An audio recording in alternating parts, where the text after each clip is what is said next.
Holy crap! Well, here, let me introduce us. Ben, Mike, and I have been trying to get this ready to record. Trying to get set. We have technical difficulties, but you are listening. Some of you are actually listening live to Talking Crit. Now, this will be up on the Tavern Chat podcast. I don't know what Mike's going to do with it. God only knows. Nothing good. Nothing. Well, yeah, I know. So this is day one of North Texas RPG Con. Yes, we actually had a con. Brad, put a shirt on, dude. What the hell? Here, I just saw Brad up there. You just noticed it now. For those 8:30, man. I just noticed. For those listening at home, Discord now allows like live video as you're doing these chat rooms, and yes, somebody's going shirtless. It's not me that's going shirtless. I think you need to take your off. I apologize, Mike. Here's the issue. If I went shirtless, it's gonna look a little strange because I got like half my chest is shaved, where they shaved me to put on the little electrodes. Oh yeah. Well, they also shaved both sides of my crotch because they didn't know which side they were going to go in on the end. Oh, yeah, it's like he's got a bikini line. But, TMI. Well, so anyway, I just want everybody to know, everybody in the chat, I went ahead and muted everybody for now. As Eric talked about some stuff, we're going to have a Q&A after this. After we chat a little while, I'm going to let everybody back in. But just for right now, I went ahead and muted everybody. But I'll be back in after we finish our little discussion. Yes. So by the way, your request for a shirt didn't happen, did Mike? Brad's not going to put on a shirt for me. It turns me on. There you go, yeah. Now you talk about TMI. That's just that hits TMI. I had about bringing back Talking Crit. For everybody that listened to our one or two Talking Crits, it was Eric and I basically unfiltered talking about the industry. We didn't care if we get fired or get burned at the stake. We didn't care. So we did it, and then he let it go for a while. COVID hit, and Eric got sick, and Eric stayed sick for a long time, and everybody got busy, and we never had a chance to revisit it, but we always would talk about, we got to do Talking Crit again. We got to do Talking Crit. We had so much fun doing Talking Crit. We love talking, whatever. Yeah, and Mike, listen, seriously, we could probably do it once a week if we just make it a regular feature on the podcast. Just just like I have Chris now as a regular feature on the blog. Chris will be posting every Sunday for the tavern. Nice. And Rocky and Ian, they're picking up a day too. Great. So anyway, when we were looking at stuff to do for the convention, because we are doing this is NTRPG Con week. We are actually having a con. We have I think we're going to end up having about 50 or 60 people. We've been running games. They're very, very socially distanced because you know how big the area is, right, Eric? Well, we're talking one table per room is pretty much what we're looking at. So it is extremely socially distanced, and the hotel is doing a good job keeping everybody taken care of with cleaning the rooms and sanitizing everything. But we're also doing virtual, and so I thought I want to bring back Talking Crit. I want to talk to a few people. I'm doing Liz and Mike Stewart Sunday morning, and you're welcome to join, Eric, if you want to. If you don't want to, you don't have to. But I thought I like the two of them. Oh yeah, they're two Night Valiants, man. They've been to every con, so I want to they're running a Victorious game tomorrow, but I wanted to make sure I did something with them this weekend because I enjoy interacting with them. So I decided to bring it back. I thought, well, first person to bring back Talking Crit, let's have Eric on here because I wanted to talk to you about some stuff because you have been taking, as I call it, your hospital vacation for so long. Dude, I hate to say it almost was a vacation. We missed talking. So first thing I'm going to ask you, because people who might not know, and I talk to you a lot. You and I talk all during the week on Facebook a lot. Tell us about what the last couple weeks of your life. And I know those of you who don't want to listen to boring health stories by boring old white guys, you're just going to have to bear with us a little bit. A lot of this has some applications to your own life. It does, Um, and that's so- why Rachel and I are doing a weekly episode talking about gamers' health on the podcast. But we're going to make a long story as short as I can. At TotalCon Saturday morning, I came down with I got an upper. I was coughing up like orange phlegm. Had trouble breathing. I went to a doc in a box up there. I had an upper respiratory infection, viral, which means there's nothing you can do about it. But suck it up, Buttercup. And which I did. And still wasn't feeling much better on Sunday, so Zach threw me out of the con, sent me home early. That was great of him. And I was running out of breath doing things like even walking the length of the the parking lot at the TotalCon. Went to see my GP. He confirmed viral infection. Suck it up. Take decongestants and cough medicine. And well, 2 weeks later, I have shortness of breath. Go to my GP. He basically tells me you got to go to the hospital, which I did. And I got there, and it's like, oh, you've got pneumonia. I'm like, wonderful. It kept me for 2 days. This is right before New York City shut down because of. This is way back in February. So this is. Yeah. That's how far back this is. This is in February. Well, it started in February. I got hospitalized early March, and I was there for 2 days in a jury rigged COVID room because back then it took 3 or 4 days to get your COVID results. So until they knew, if those watching at home, yes, that's Ashley. Can you please go to your table, Kat? Come on.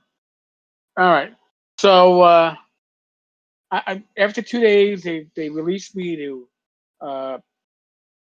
basically isolate at home. I get the results back. I'm COVID free, but when they released me, I'm looking at my paperwork, and they said I also had sepsis. I'm like, what the hell is fucking sepsis? Oh shit! We used to call that blood poisoning when I was younger. Mhm. So, and it's damn good chance of it being lethal. So, and apparently there's a huge recovery time from sepsis. So, me having trouble breathing and all that other stuff was like not really a warning flag, especially when all these doctors' offices that were open are now closed, and you don't want to go back to the hospital because I was ground zero, Elmhurst Hospital, with a line going around the block. So a month later, after being released from the hospital, the pneumonia came back, and I started retaining water. Well, long story short, what happened is I retained enough water for those of you going to cringe at home to it wasn't just my feet and my legs, it was my midsection, and it was my private parts, which meant that I was doing a crab walk at best. And this led to the famous peeing out 45 pounds. No, Mike. The famous peeing out 61 pounds. Jeez. Okay. I Like sold you short there. Sorry, man. Oh, yeah. If you all know me, you've met me. You met me. I probably weighed about 240, 245 when we met. When I got hospitalized, I was weighing 291. Retained water. So they put me on an IV drip of basically the pee medicine, and I was told that I dropped 14 and a half pounds in one day. That you figure out that's got to be what is this 8 pounds in a gallon, right? So 2 gallons, yeah. Yeah, it's about 2 gallons of pee that passed through me. So yeah. So once I peed out most of it, well, actually, when I peed out some of it, they did the first angio, and that's when they looked and they went, "Holy!" You're the surgeon when you're already half high, going, "How many heart attacks did you have?" I went, "None." Oh, so it looks like. So apparently, what it is I had a couple of blockages in parts of my heart without knowing it, and then I had a virus attack my heart without knowing it, and I was otherwise healthy. And my heart was otherwise strong, so it compensated for all these issues until I got the pneumonia, which then sent me into a spiral. So 2 weeks ago, this past Monday, they went and they did 3 stents, clearing up 3 blockages. They wanted to put me on the magical life vest, which is in case your heart stops or slows down too much, it will literally give you a shock to set off. But of course, the insurance company wouldn't allow that. But now that I've had my 4th stent, the last blockage cleared up, there was no talk about the life vest. Apparently, that last one was one that they thought was going to be complicated. That was this past Monday. It wasn't that complicated as they had feared. I was told it went perfectly, and I was released the same evening. Thank God. So, what does it mean? I weighed 291. I am down to about 223. Put things in perspective, when I left the academy back in 97, I weighed 223 pounds. Never saw that weight again. So to be down there is awesome. But I got to watch my salt intake. Too much salt, I can retain water. If I retain water, your heart works harder. Other issue is I got to watch the fluid intake. Taking too much fluid, I can retain water. Again, makes the heart work harder. So, and Mike, you'll appreciate this. I was put on insulin for my type 2 diabetes. We talked about that. Yes. For those who don't know, I'm actually a type 1 insulin-dependent diabetic for the last 20 years. My pancreas crapped out on me one day for fun.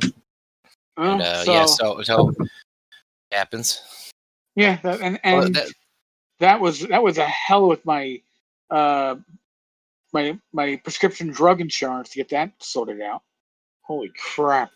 Well, my take from this is, even if we'd had Texas this year, you wouldn't have been able to come. I mean, you have enough health issues, you wouldn't have been able to travel. So, in a way, I guess it worked out that this happened this year. Really have we're going to have a full con, and I'll get to that in just a second. What the con we're doing, but it actually worked out not too bad, because 2 things. Number one, they found your heart issues, which you might not have discovered had that happen. Right, and then number 2, we didn't have the con anyway, so we're okay.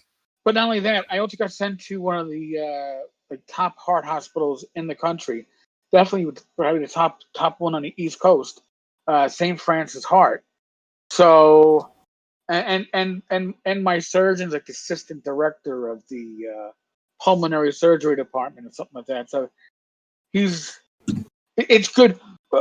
On Monday when he talked to me after the surgery, and I have to see another heart specialist who's going to tweak all my medications.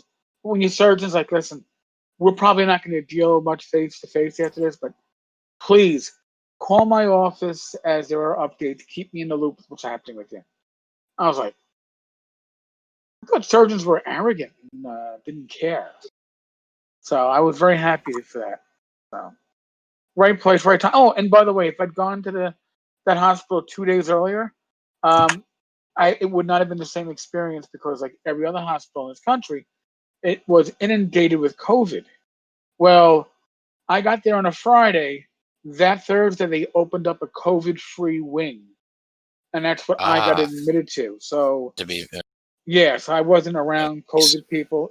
Thank God. But hey, we've been in lockdown, right? I mean, I was in lockdown. For me, it didn't mean anything, because I was like, I can't leave the house anyway. I couldn't walk from one end of the floor to the other. I could walk. It would take me, no joke, probably 5 minutes to walk up a flight of stairs, and I would have to use a rescue breather at the end of it. And I was just like, it's just a way to live. Well, thank God we've corrected it.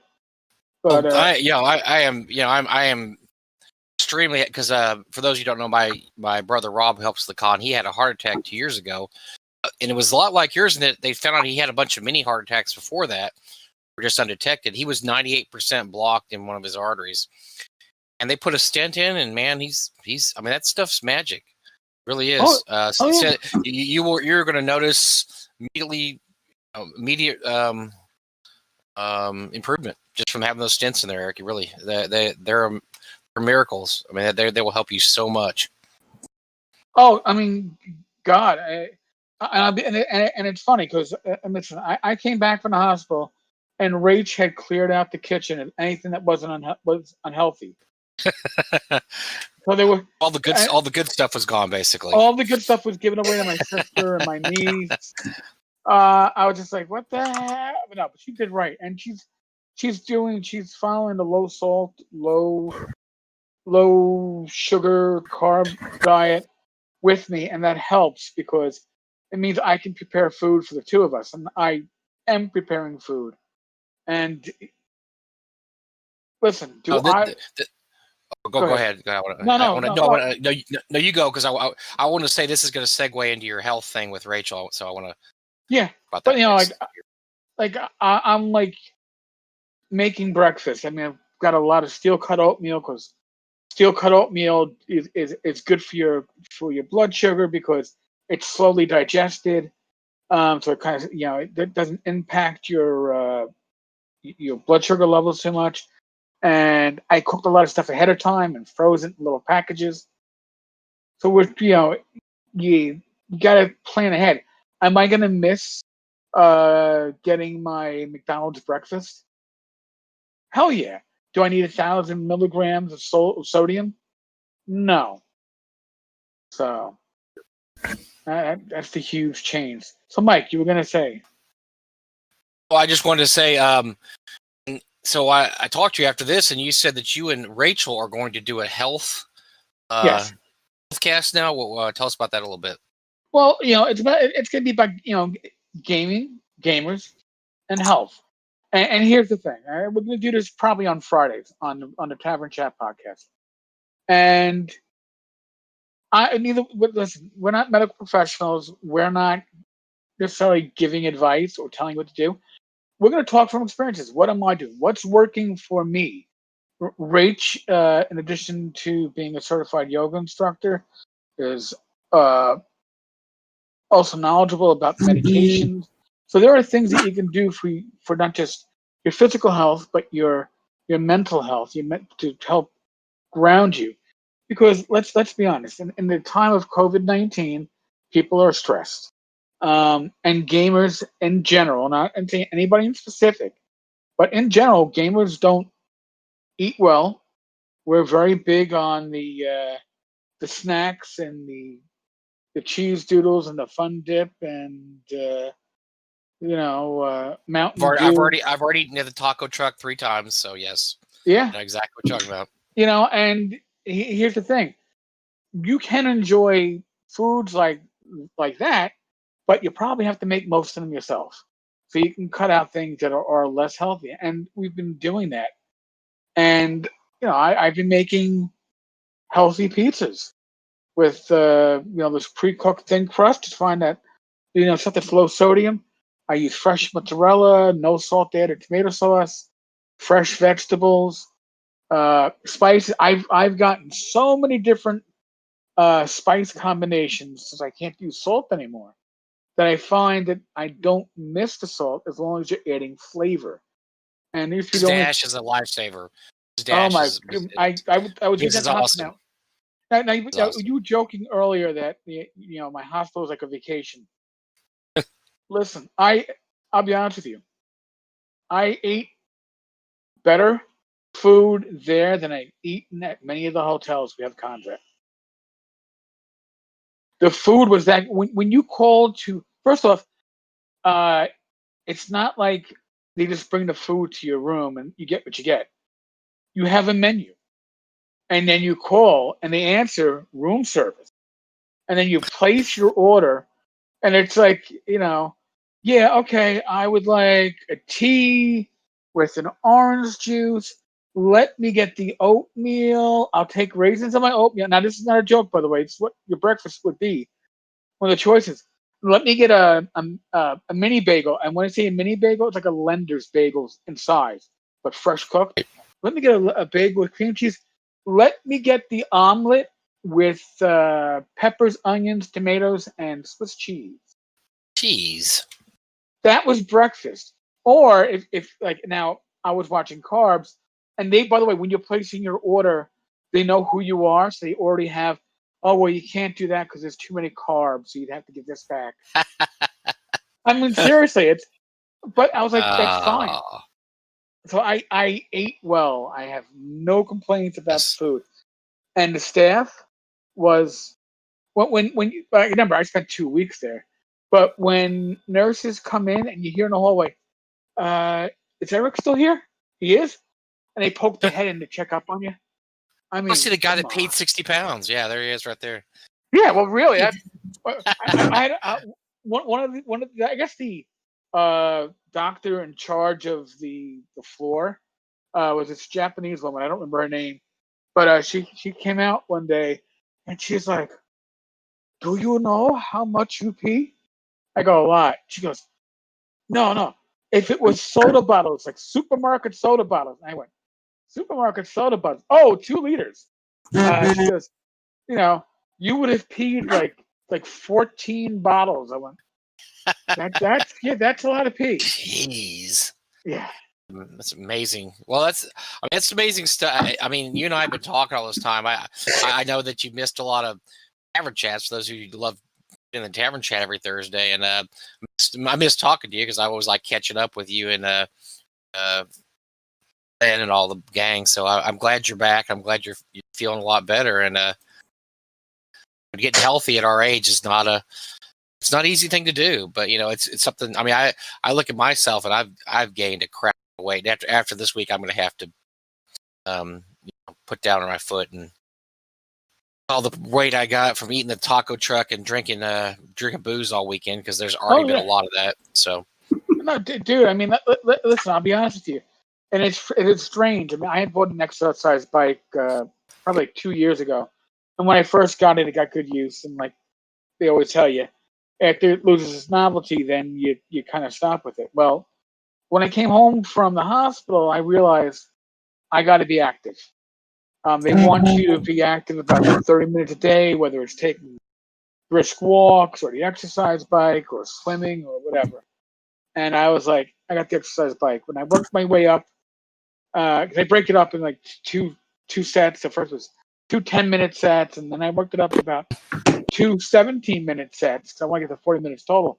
And then I had the procedure on Monday. Now there's 5 days where I can't use it. And I've noticed two things. By not using it, my blood sugar has gone up a bit because it was keeping my blood sugar in check. But I miss it. And I was like, oh yeah. I was like, wow, I actually was enjoying it. So yeah. But you're right in a way, Mike. I probably would have not been in the healthy enough state to attend the con this year. So well, speaking of the con, we're going to officially write this down as our 12th con because we're able to get we're going to have about 50 to 70 people probably total, not all at one time. Okay. Most local. We had our buddy Levi Combs came into town, which is awesome. Very nice. So I've already talked to him today, and Zach and Jan and then Matt Finch were here, but I think Matt just drove though. We had a few other towners, mostly it's just in town because of the.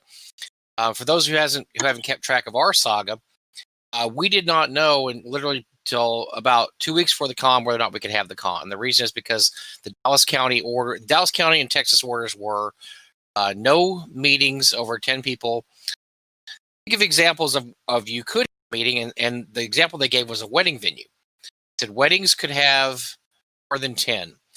The orders were very vague, extremely vague. So we've been cruising along the last 2 months, not really knowing. Doug wasn't really willing to shut it down. I was kind of willing to shut it down. I was like, let's just shut it down and do virtual. He's like, no. I think we still have a chance of doing this. We can do it safely. And for those of you who don't know, Doug has stage 4 colon cancer. He does chemo. So to be done safely, if he figures it's done safely, then it's safe because he can't take the chance of catching an infection at all. And I'm also right. With diabetes, I have comorbidities too. So we have to be careful. I mean, we weren't doing anything. We weren't not going to do anything that wasn't, safe, that we didn't feel was safe for us or other people. So about 2 weeks before, he finally gets a hold of a health department. He'd been calling the health department for weeks.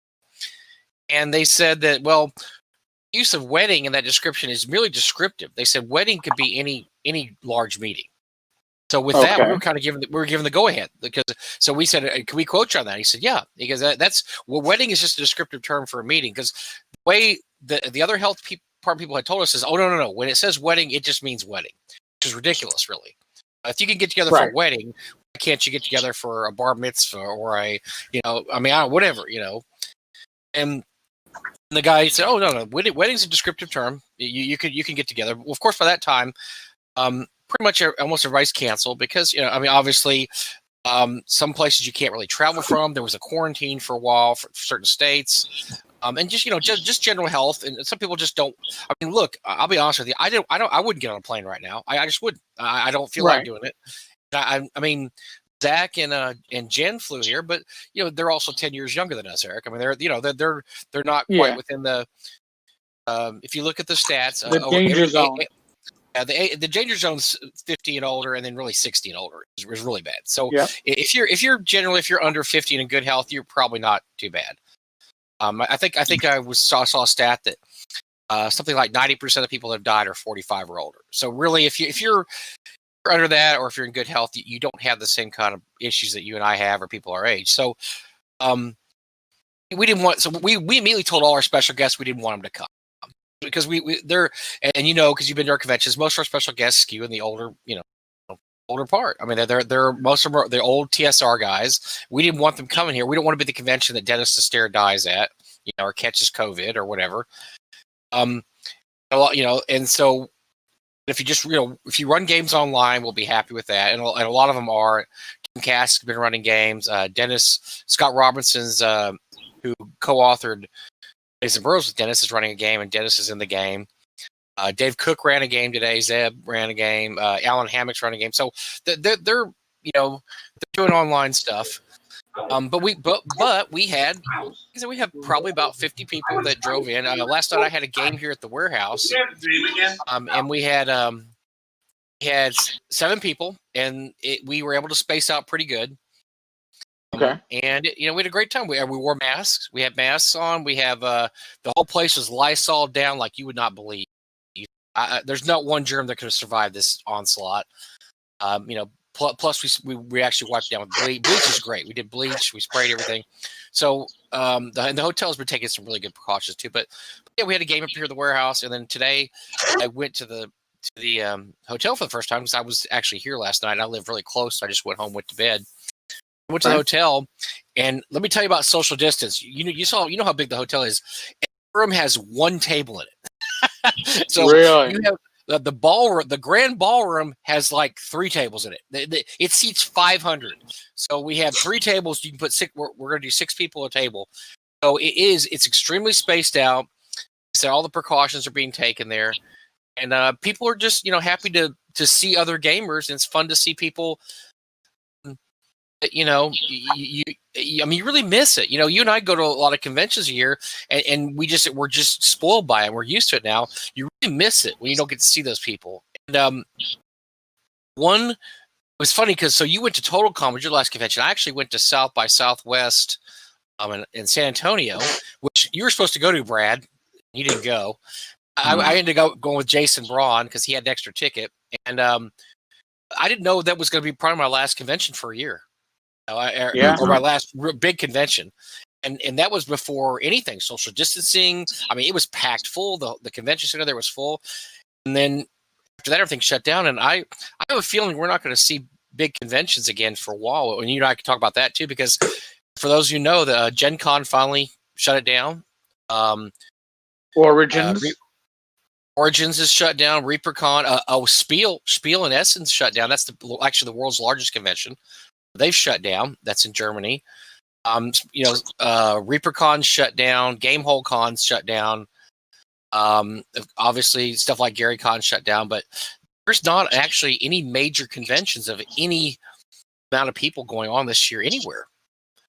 People are being very preemptive, even if it's later on in the year, shutting down now, which is interesting because I think you can have a safe convention with, say, 50 to 100 people. Problem is most conventions have grown at this point. There's very few smaller size conventions, like I guess mini cons, what you call them. Almost Right. because the most of the aim of a con is to get bigger, right? Because the more you get bigger, the more money you make, the more successful your con is. And so a lot of these cons, especially Gary Con and Gamehole Con, you and I have watched these cons start out, a couple Oh hundred my people. God. Yeah. Now we're talking like with Alex and Gamehole, we're talking 5,000 people. With Gary Con, we're talking 3,000. I'm curious, what do you think about next year? And let's say COVID, we go through a second wave. We have a vaccine. Are these cons coming back? If you have a vaccine, I could see it coming back. But, and here's the big but, we were getting a handle on the whole COVID-19, and in the last week and a half, with all the protests that have been going on from coast to coast, nobody's been social distancing that's been at these protests. We had two things happen in a row. Beaches opened, and we had protests, and both led themselves to a lot of people. I mean, we all saw the pictures of the beaches in California and the West Coast. There was no social distancing going on. We've all seen the protests in the city. There's not really a lot of social distancing going on. So yes, we're probably going to have a second wave bigger than we thought we were going to have a second wave at this point. I mean, even my surgeon on Monday, when he was talking to me before the surgery, when I was in the prep area, and we were just, it was literally just a BSing discussion of where do you live? Oh, how are the housing prices up? But it was weird. But he was saying, he goes, you're self-isolating, right? He goes, you're at risk. I'm like, yeah, well, between the pneumonia and the water retention and the congestive heart failure that I didn't know I hadn't left the house since except for going to the doctor twice since the last week of February. Now I'm going out because I have other appointments and stuff. But he's like, yeah, he goes, probably for the best, because he goes, I think COVID's coming back. It never went away. It hasn't gone away at all. I mean, it's still there. Oh, sorry. That was Jeremiah Reach.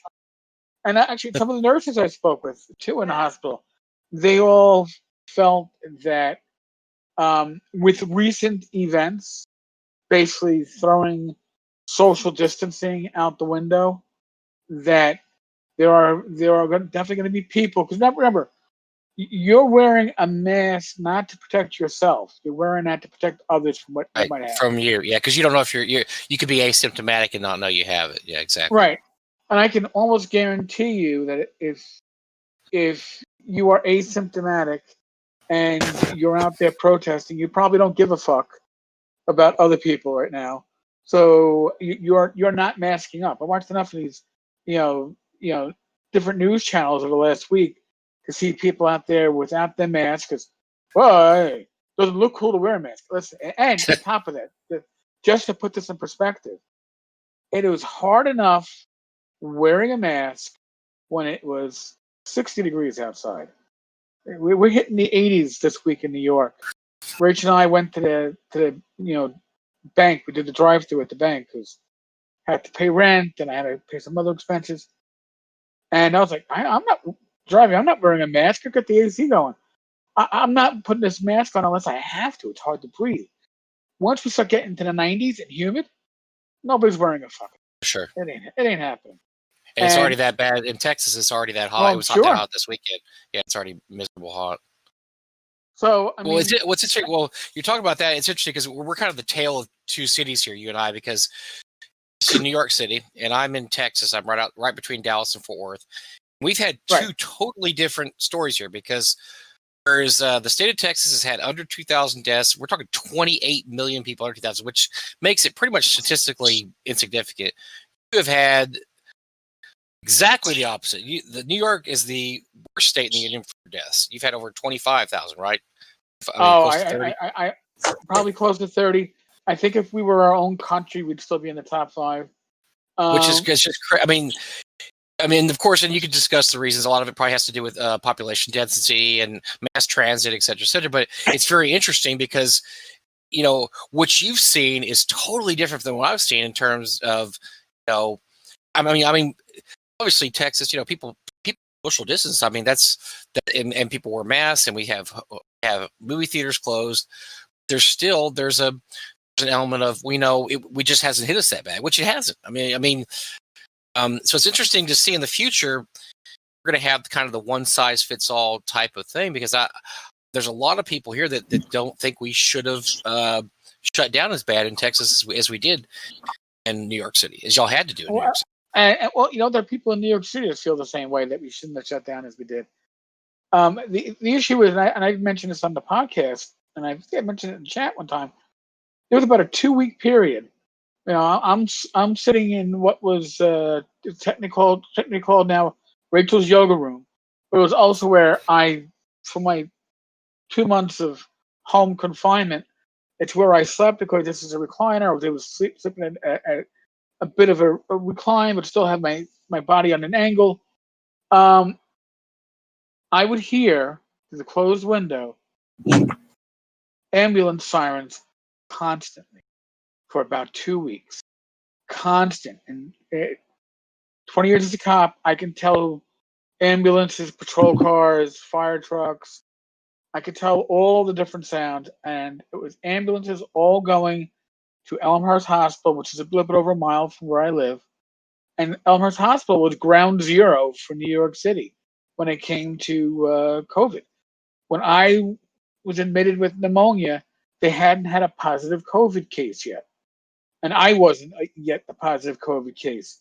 2 weeks later, they were getting a refrigerated truck because they had 18 people die in a 24-hour period from COVID. And then they stopped reporting on the number of deaths.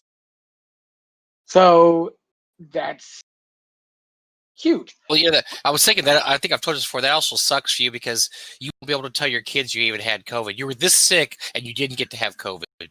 Here's the thing. I've been tested for COVID now 3 times. Now I have got one doctor who said, well, listen, after the first test they were giving, he goes, they weren't the most accurate. There were a lot of false negatives, people that were coming up negative that could have been positive. So he gave me basically a prescription. If I wanted to go out and get tested for the antibodies, I can get tested for the antibodies, which I might do. But so go back to what we were talking about, though, the convention. So we're looking the base estimates. We may be 12 months to 16 months or more to a vaccine. So we go into next year. Yeah. Let's say we go into 2021, no vaccine. Let's say we hit a second wave, but it passed us too. So we had a lot of deaths, but we're back. What do conventions do? What is first big convention of the year? I don't know, Total Con, Gary Con. What are they going to do? Are they going to say, let's do it? Let's do it. Let's cut our numbers in half.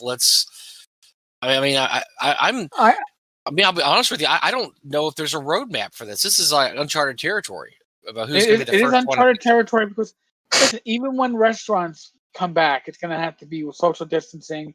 Tables are going to have to be 6 feet apart. All this other wonderful stuff. So it's going to be awkward. But here's your bellwether, in my opinion. Sports, pro sports, they still don't have a game plan in the fact that they've announced how baseball is going to come back for the season. It might not at this rate. Okay. Is pro football going to come back with fans in the stadiums, or are they going to be playing to empty stadiums? Is baseball going to come back to empty stadiums? And if you are going to be doing empty stadiums for these sports, then you can't do conventions. If you didn't see the news, NBA came out with their plan today, and it involves empty stadiums. They're going to play. They're moving all the playoff teams, the top 8 teams from each division, to Orlando, Florida. They're going to sequester there, and they're going to play out the rest of the season in the playoffs there, no audience. So that they've decided it's worth doing. They cannot take the risk of having people in the stands. It's going to be very unusual and interesting to watch those games. Oh, definitely. And I'm not a huge basketball fan. I haven't followed it in 20 years, since the old Patrick Ewing days. But I could see myself watching that just because. Sure. Well, first off, you don't realize how much of a distraction sports is to the general public. especially as gamers, because a lot of gamers couldn't give two figs about sports, organized sports. That's but it's a distraction for the average person, and to not have the distraction hurts. So, Well, I was old enough to remember JFK was assassinated. They actually played football the next weekend. They did not call it off because their explanation was that the United States in mourning. We want to have a distraction. For 9/11, if you remember, that actually was delayed. They actually did not play the next weekend. 9/11. right. I think But they played the they week. took the week off. Took the week off, but they Yeah. played the next week. And so Yeah. it's the same thing because you're right. It is something to distract us. Right. Depending on how they handle sports, that might be a good bellwether what we're going to do with conventions. I have actually talked to Luke about this. And I mean, it's no secret, but he's actually talked about lowering the numbers for GaryCon next year to perhaps even half. They had over 3,000 the last year we went, Eric, and it was pretty crowded. You were there with me. It was very crowded, and that was not a socially distanced crowd. That was a mess. But if you knock that number in half, you might be able to do it. And then they're thinking about maybe only doing 1,500 people. And they may have to do things like that at least for the next year. So I still don't know what big conventions like Origins or Gen Con will do. You can't just not. I mean, we're talking 60,000 people. You can't just say half. Still talking 30,000 people. I mean, so it's going to be interesting. I think smaller conventions will, especially stuff like NTRPG Con or Long Con or stuff like that, where we only have a few hundred people. We're in a much better position in terms of because we only have X amount of people, and we mostly draw from local audiences. Bigger conventions, I don't know what they're going to do. The mid-sized ones have a chance. I think GaryCon and Gamehole Con, I think there's things they could do to have their conventions, and I think a lot of it involves table setup. Because you and I both, or maybe even everybody here has been to conventions. Walk into a room, especially like a GaryCon. Or I'm sorry, Gamehole Con, and there's 30 tables, and they're all packed full of people. There's just a din in there. The noise is loud enough. The unwashed body smell, and just the fact it's just everybody's crammed in there. You just can't do it anymore. It's just something you're just not going to be able to do. And I know I've talked to Alex about this too. He is talking because Alex is such a big mover and shaker in the industry at this point now. He's trying to work on protocols with a lot of the other big conventions like Gen Con, decide what they're going to do when they come back next year, and try to come up with some kind of uniform policy. When they come back, like it should be the maximum amount of people per table. How many tables should you have in a room? How many people should you have in a room? You're going to have sanitizer every table. Like North Texas, we have sanitizer every table. We actually hug it, and if you ever got our little packets, we put sanitizer in every packet. Everybody has their own personal hand sanitizer. The story behind that is last year at our con, Dennis Sester caught pink eye. Really? Because which means somebody pooped on their hands and didn't watch it, and he got in his eye because that's where you get pink eye. So so after that, we said, you know what? Let's have sanitizer for everybody so they can wipe their hands. There's dirty. But look, we all know congoers are filthy pigs. They just are, and it gets really bad. You go to these cons and they talk about con crud, but you also have unwashed gamer stench and all that stuff. And gamers are just not the most sanitary people as it is. Right. You're talking about changing behavior about people, about making sure that they know they need to wash their hands a lot, not just in the morning and when they come in the room. They need to wash their hands all during the day. They need to use hand sanitizer. Tables are going to have to be cleaned. I would say at least between games, they're going to have to spray tables down and wipe them down. You talk a lot of moving parts here. It's going to be very interesting going forward to see what these con runners are going to do to help make their con safe, because people aren't going to come back to the con. They feel like their safety's assured, that they're not going to get sick at the con. Get sick with COVID, at least. I mean, you always have the chance of getting sick at a con, obviously, when you shove a bunch of people into a space like that. Yeah. But it's going to be. Here's my prediction: is that before the year is out, somebody or some company is going to come out with the VTT software that's going to be geared for conventions, where it's going to be able to host virtual seminars and panels, and it will host games, because they're going to realize that a lot of this stuff is going to move online, and some of it is not going to go back to being person in person, at least not fully for a while. Sure. And this is a moneymaker. I mean, you can get that software out. You need something that's going to be more robust than Roll20, because you have to be able to integrate all these different tables that might go on simultaneously into the same interface. But I'm sure somebody's already working on it. I mean, every tragedy has somebody who can figure out how to profit. Well, my theory has been about the virtual.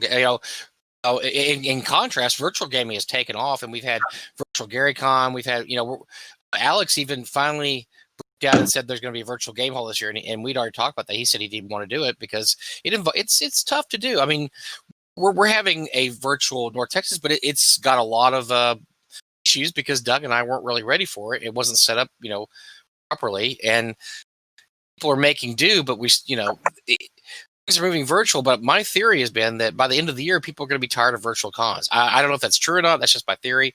But I think anything gets old after a while, and a lot of the joy of going to a con is not just playing games, but it's meeting icons of the game face to face. I mean, not over the internet. We're talking like, to actually sit down and have dinner with Steve Winter, or shake hands with Dennis Astaire, or talk old stories with Zeb Cook. It's seeing your friends. I mean, I love to see you and Rach and all the gang every year. It's going to the dealer room and just being able to buy stuff. I mean, there's a lot of things that going to a new city that you don't usually go to, and going out to eat. We go to GaryCon every year. We go to the Irish place because it's all we go to the awesome Irish. I mean, that's all lost when you do virtual. So up to a point, virtual is awesome. I think when you hit your 5th virtual con of the year, you're going to be like, well, okay, this has been fun, but I want a real con now. I mean, I'm starting to get a little bored of gaming online with all these people, and I really want to see people face to face and do things face to face. Not that there's not a place for virtual gaming, because I think virtual cons, this has been a huge boon to virtual cons. And like you said, I think the first person manages to quote unquote figure it out is going to do really well. Like how tabletop events, until they came around, nobody really figured out the online con registration like they did. They figured it out, and now everybody uses tabletop events. Everybody's going to figure out how to do cons online and figure out a good system for it when they do it. And the thing with tabletop events, we're going to go on a tangent. This one is they did it better than anybody else, and yet they still couldn't make money off it, and that's prior to COVID. Sure. I mean, they weren't sustainable, which is a shame. You would think that they would have found a way, and then when COVID hit, it was all tanked. Well, because everybody canceled their convention, and when people cancel their conventions, they had to refund the money. And once they refund the money, it's like a house of cards. Everything starts falling down because as each convention cancels, you're refunding more and more money. And the guy who runs tabletop, which by the way, Doug will not pat himself on the back. I will give him kudos. Doug saved tabletop events. He did, okay, because they made the money. They made the $50,000 necessary to pay their salaries to the end of the year, and they will be open this year. So they will hope that next year conventions will come back. But Doug personally gave them quite a bit of money, and he helped them set up Con of Champions, which Luke Gygax also worked really closely. Luke and Caroline worked very closely with Tabletop to get that going. And last I heard, they'd raised the money necessary to stay open this year. Because Doug, one of the things Doug had asked him was, how much money do you need to stay open? They said about $50,000. He pledged to, he pledged a lot of things. He pledged to give $1,000 a month, and he called on other con people to match that amount. And he had several people match that amount. Several other people that ran cons. I believe Alex was one of them, but even though Alex doesn't use tabletop events, there's a few people in there that matched his amount. And then he also finally convinced tabletop events. What they would do is they would allow you to host an event there for free and not charge you for badges, which was stupid. So now, even if you're hosting a quote unquote free event, $2. You have to pay a $2 fee that goes to tabletop events. Because a lot of people were just taking advantage of tabletop events. The fact that you could list free event, you could basically run a free convention there. You could use their site to register for games, but if you put all events as being zero amount of money, tabletop events got no money out of that. Now, even if you do that, they still get you have to pay $2 an event. So, we're able to continue another year, and we're just going to hope that conventions pick up next year because they do provide a really good service. But once the convention industry collapsed, I mean, it happened so quick to them, so quick, because all it took was a few conventions canceling, and then once you start refunding all that money, there's nothing there because there's no other way they make money. That's how they make money, conventions. And because of Doug really talked the guy, they have started doing virtual conventions. They didn't really do virtual conventions. They did a few, but not a lot. But now they're doing virtual conventions, and that's helping a lot also. Doug also pledged free dice towers, I think, to everybody who spent over $200. He had a packet that he gave people that bought $200 or that donated over $200 to tabletop events. So Doug really helped them out a lot, and because a lot of it was selfish because we didn't want them to shut down before our con because they were going to shut down May 1st. And Doug pleaded with them, could you stay open through our con because there was no good way to import our everything that we have on the site. So they were going to shut down in 30 days. So he said, could you stay open? They said, well, maybe we can stay open until June 1st. And if I can help you with this, could you stay open at least past our con? Which they said yes. And then as they made more and more money, it got further and further out. And like I said, now they're able to stay open all year. Doug, Doug deserves a lot of kudos for stuff. Like Doug's a very giving person in our community. Oh yeah, definitely. He always has. He would never talk about that. That's something he would not talk to you about. But I'm just telling you all right now. That's Doug had a big part in tabletop events staying open. Wow, I didn't know. I knew he was getting involved. I didn't know he got that involved. Wow. Yeah, I'm very interested. Because you talk about the financial devastation that this year has brought. You have to look at the cities that host these giant cons, such as Gen Con. Because, for instance, Indianapolis, that is their bread and butter every year is Gen Con. I saw a financial report that Gen Con makes them more money than a Colts game at this point. Really? Because they have 8 Colts games a year, I guess. Down the stadium's right downtown. If you've ever been to Gen Con, the stadium's right there. At this point, Gen Con makes them more money than the Colts games because that's how many people and that many hotels and spend that much money. So they lost that. They lost that entire financial boon. And a lot of the other cities the same way. Columbus and Origins. Saw where Spiel goes on in Essen. Essen's reeling. They're reeling. San Diego Comic Con's not going to happen. That's huge for San Diego. Huge. That's the biggest, one of the biggest comic conventions in the United States. And I'm sure Dragon Cons. I haven't seen really anything about Dragon Con, but I assume Dragon Con's not going to happen in Atlanta. Well, yeah, I totally forgot about Dragon Con, but yeah, that's gigantic big. too. That's and then when the conventions do come back, are we going to see behavioral changes in how the conventions run and how people who go to the conventions treat that convention? I know myself, I'm going to be a lot less willing to join the scrum. I don't want a really crowded convention. I don't want to rub shoulders with people. I want space. I don't want tables with more than 6 to 8 people. I think that how cons deal or how con runners deal with this is going to say a lot to whether or not people come back. Because I'll tell you what, if I walk in a con and it's 5,000 people and they're crammed in there, I'm walking right back out. I want to deal with it. Yeah. And with your health issues that you have now, I mean, you're definitely going to have to avoid stuff like that for a while. Oh, almost assuredly. I mean, yes, now the blockages are cleared. Now my heart will work better. Actually, my heart can strengthen. But I am, it's a condition that will never go away.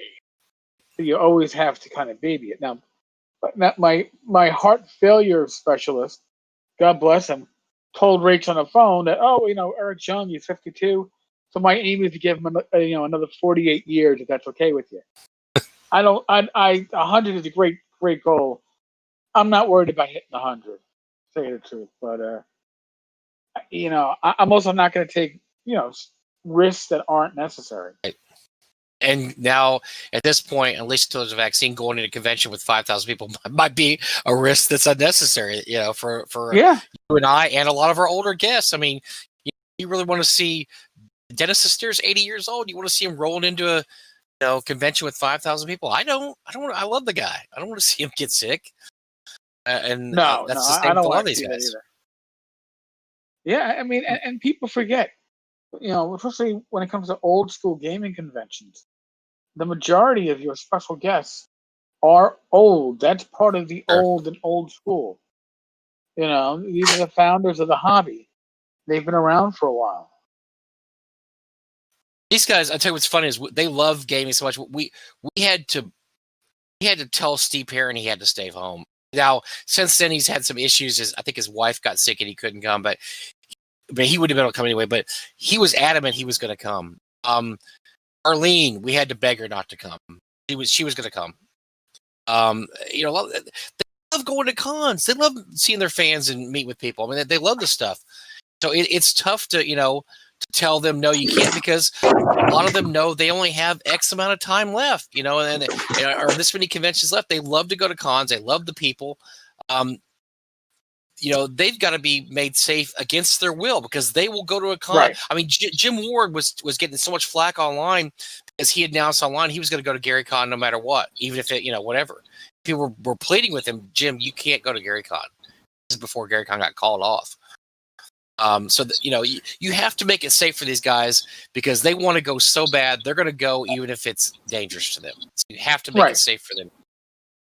And the only way it's going to be safe is if there's some kind of immunization against us.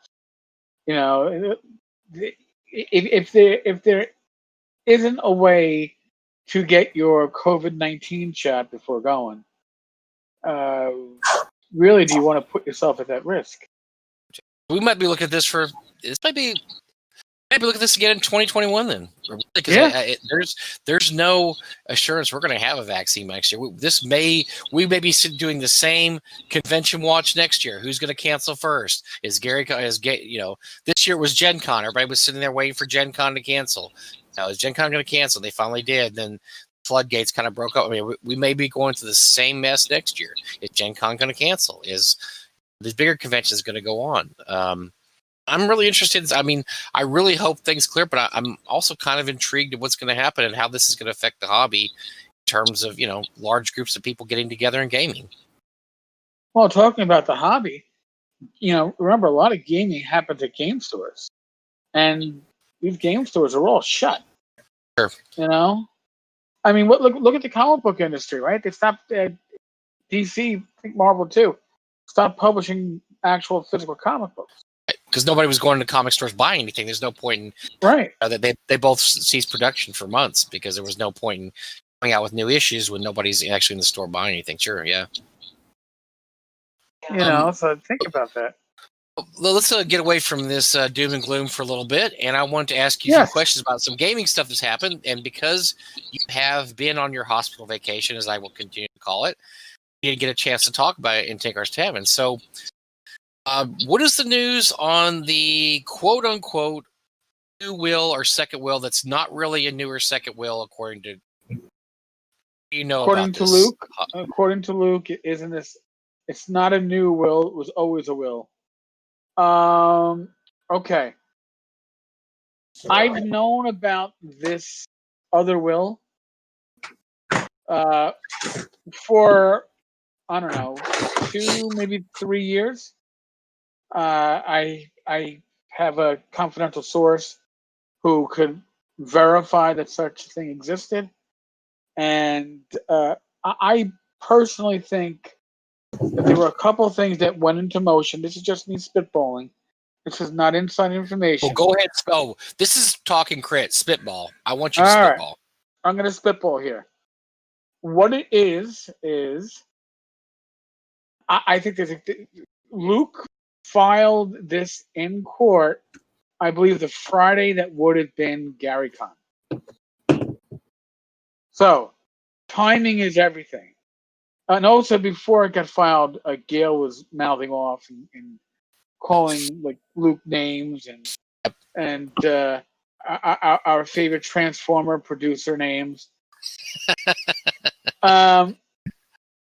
Now, the will in question does not leave the irrevocable or revocable trust, whatever it's called, to Gail.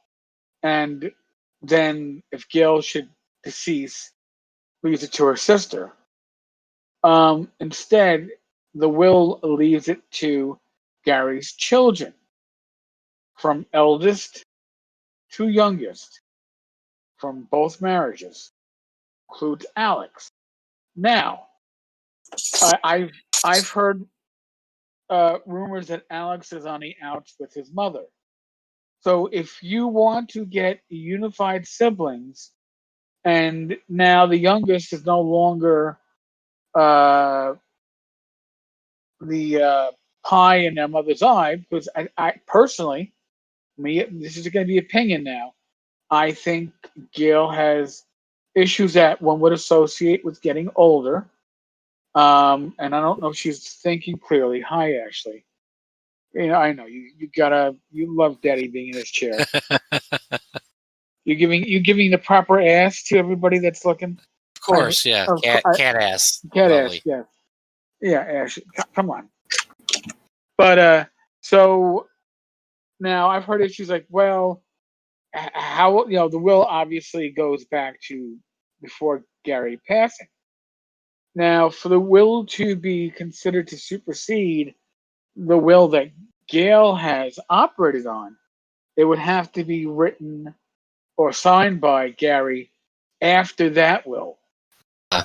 So, from a legal perspective, for now, I personally believe that the reason why Tom DeSanto withdrew his lawsuit against Gail is because somebody in the Gygax family, one of the offspring, said, "Hey, I have access to this will, which would take Gail out of the loop, and which means that you're suing for something that even should you win, you won't be able to have control over because she doesn't legally have such control."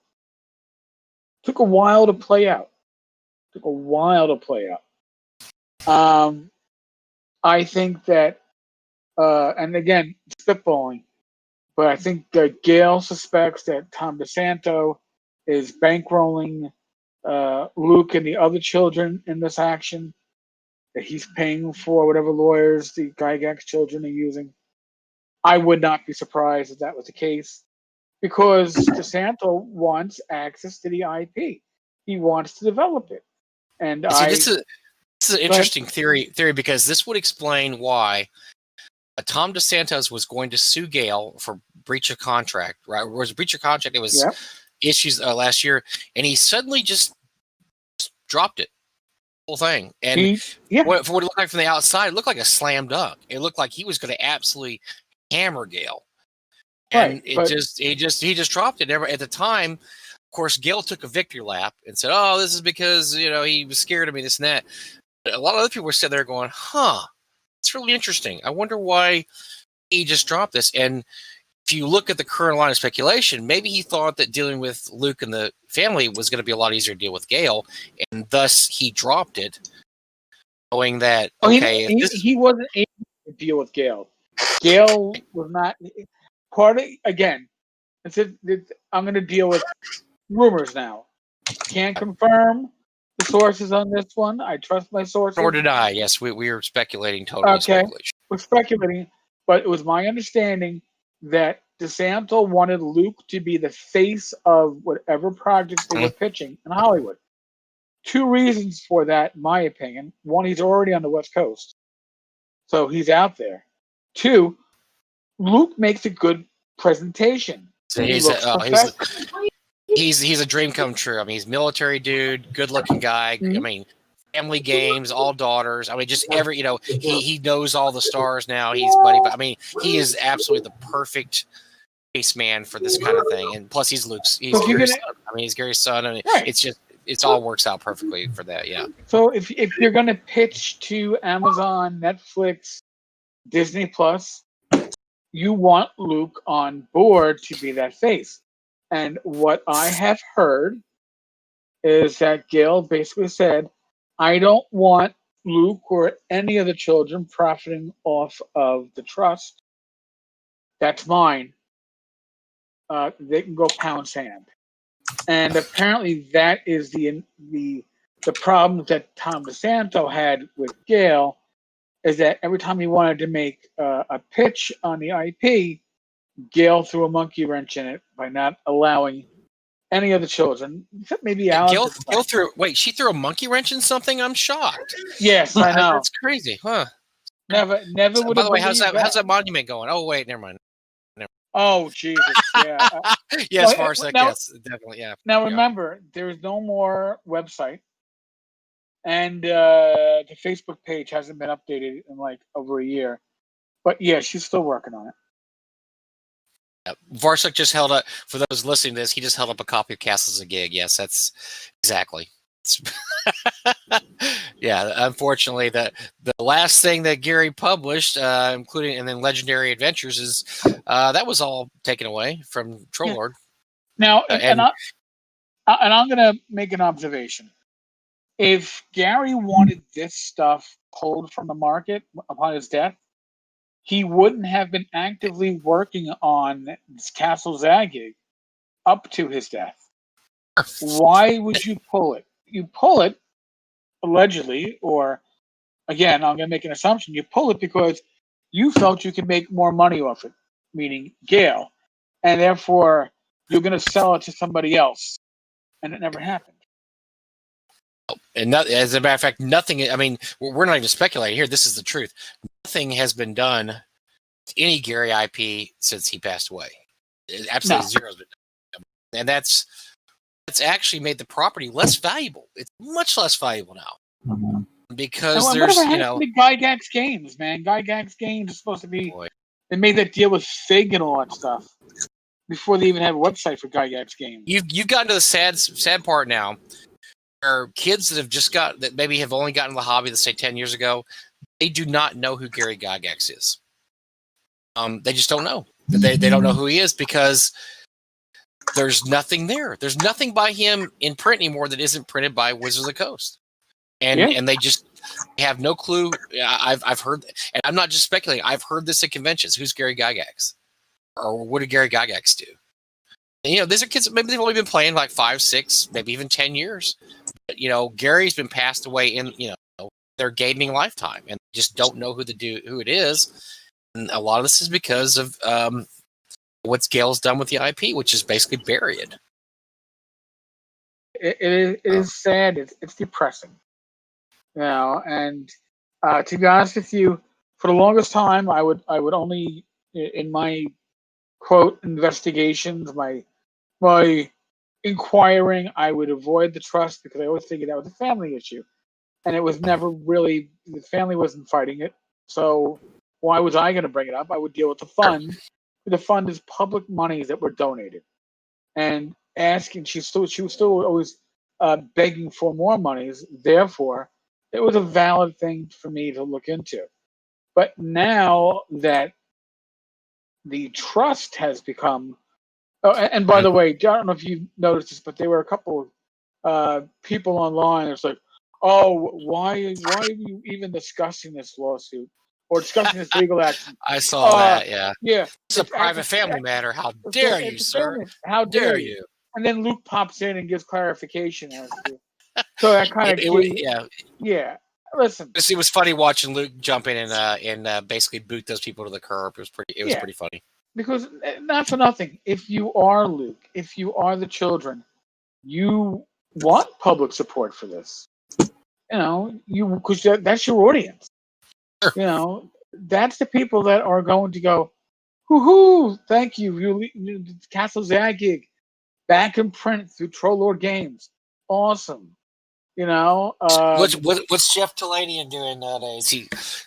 I bet he still has those notes for the other stuff he was going to do. I bet they're somewhere. mean, yeah, Yeah, we'd well, all love to see. even Michael Gross, who he was involved in that project until his wife at the time got sick and passed. So there are people that can help literally resurrect this, and follow what Gary had. But Gail, and again, like I said, my personal belief is she's got some elder issues going on. But if you've read her postings on Facebook over the past couple of months, Gary comes to her in dreams and dictates to her. Oh yeah, that's not good. Yeah, She still have assassins out for her too. I haven't seen one of those posted in a while. Oh no, dude! I thought that was me. Oh no, remember people were putting booby traps in your yard to try to take her out. Yes, and remember and I'm not speaking. She said this. This is not. Yes. So Eric and I thought out she's actually a post on this. Police reports. A police refused to take reports, something like that. She was very upset, and again, it's really. I would just like to see the IP be in friendlier hands. Sure. And the idea that should Gail pass, should she be deceased, it doesn't even pass to Alex. You would think, it passes to her. It passes to her sister. Yes. And which would. Oh, I get my stomach even thinking about that, because as much as Gail probably not a gamer, at least she was married to Gary and was around games. Oh, I have heard her sister is not anywhere interested in gaming or games or anything to do with that. Nor her brother-in-law, who's a lawyer, who's married to her sister. That would be a pure who wants to give us the most money. And we don't really care. We just want to sell this because they apparently don't know anything about gaming, or they're very, very naive about aspects of gaming. That would be a tragedy. You don't want that to pass to them. No, and it's funny because I'm realizing, all right, I started digging into the fund, the memorial fund, just about 5 years ago, because I was still working. I was still on the job when a mutual friend, Bill Webb, who I really hadn't known well at the time, was trying to get me and Gail to talk directly. I remember. Obviously never happened. Obviously never happened. I want you to break bread because, look, I mean, from what I've understood, from people that have known her before, at one point she was a reasonable person.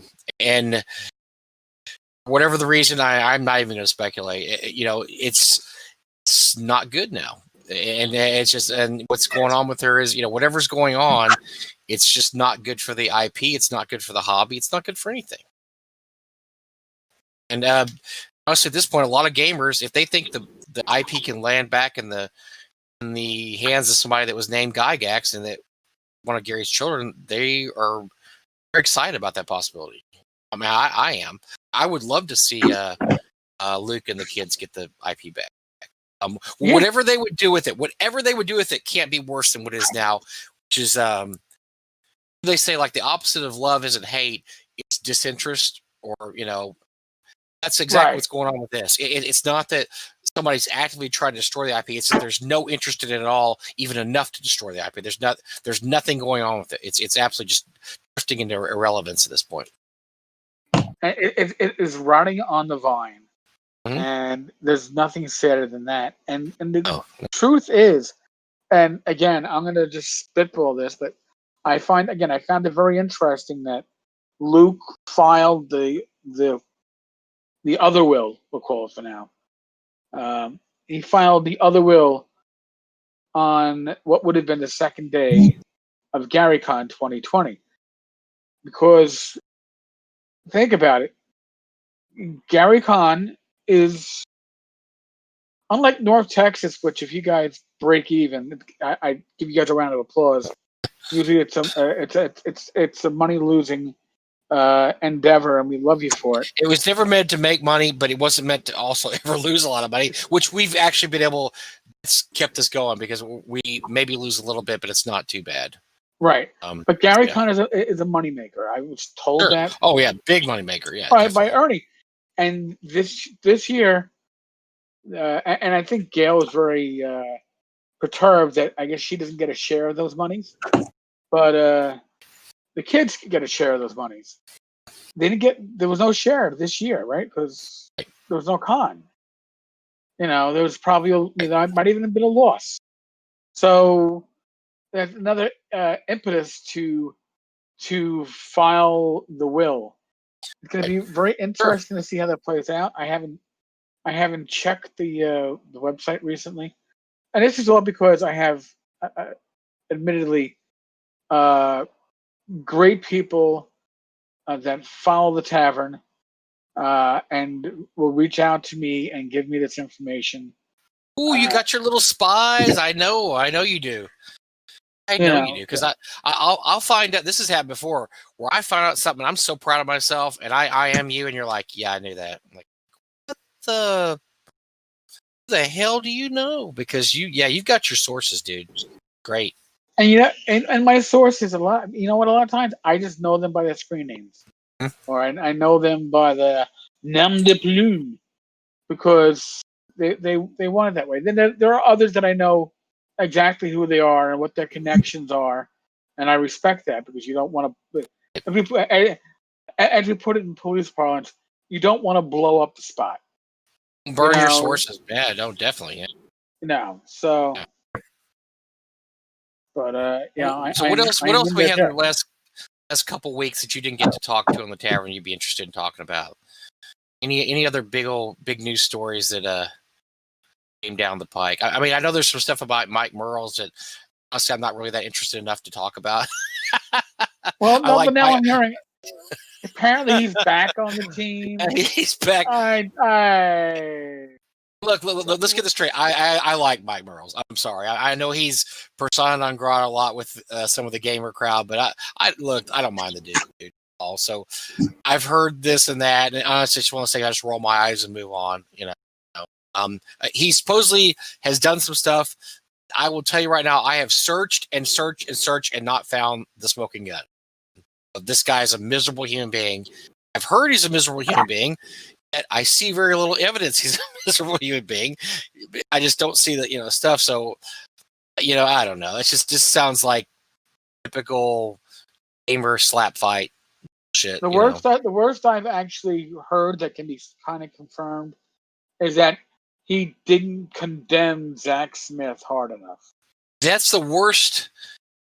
The worst thing to get him on. There are a lot of people that didn't condemn Zach when he was riding high.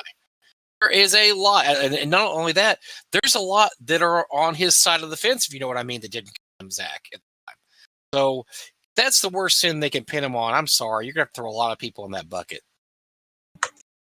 I mean, yeah, What else? I won't even name names. Oh, no, I'm just kidding. No, go ahead. No, but that kind of happened. But it's funny because I was gonna say one of the cool things about COVID that was absolutely not the right thing to say. One of the things about the pandemic is that it's allowed us to focus on what's important and what's not. And I think in a lot of ways this year has been really positive in the gaming community because we're not focusing on these little slap fights anymore about this guy called this guy this and Zach lied about this and what's his name in Argentina Uruguay is a bad dude. You're not having that kind of stuff because it's all against the backdrop of COVID. And now we're in protests. Racial protests. There's a lot of things way more important than did Zach say this or not, or did pundit is he mean to this person over here, or and I've seen a few slap fights try to get started in the last few weeks. They just fizzled out because, as always, when you compare it to what's really going on in the world, it seems quite silly to focus on that. And that means people. But the good thing about that is that means people are just gaming. They're not worried about small things like that. They're just saying, look, let's just game, which is what the hobby should be about anyway. You should be just getting together and gaming anyway. Right. Did you just pee down your leg again or something? Is that another 20 pounds of pee, or what did you do over there? No. I did not pee down my leg. Although Rach's probably getting very. He thinks I peed down my leg because I'm wiping stuff up. No, the cat knocked over my ginger beer because I'm not drinking alcoholic. So I'm like wiping it up with it. We should probably get a separate table for the cat. All right. Well, we can work. Yeah, we'll work on that. Well, speaking of while you're sipping your ginger beer, I have been reveling in the fact that North Texas has some awesome people. Was gifted this the other day, which is a Basil Hayden's Kentucky Straight Bourbon Whiskey, and nice. not one, not two, three of these. Oh, you're set for a while, man. This is going to get me through the year, maybe even to next year. So, nice. You can sip you'll sip your ginger beer. I think I'm gonna. Yeah, and also I had last night we had a game here at the warehouse, and Christopher Stodgel came.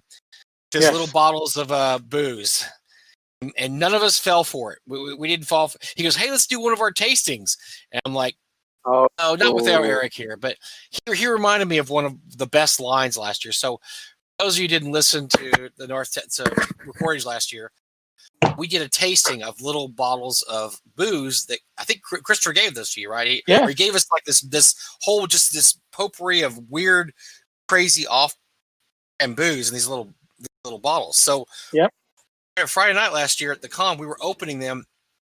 We passed around and taste it, and then we had to give our impressions of them.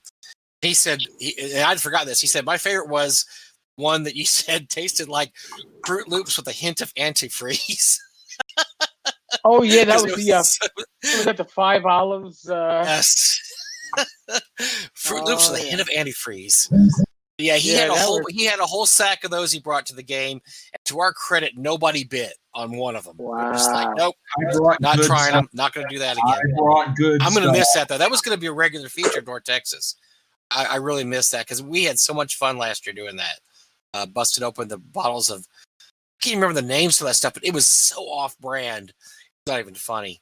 Some of it wasn't bad. Next year will be Scotch. Okay, we have different opinions of what wasn't bad. I mean, getting shot in the leg versus the toe. I mean, it's not as bad to get shot in the toe, but you're still shot in the toe. So I don't know what you mean by not as bad.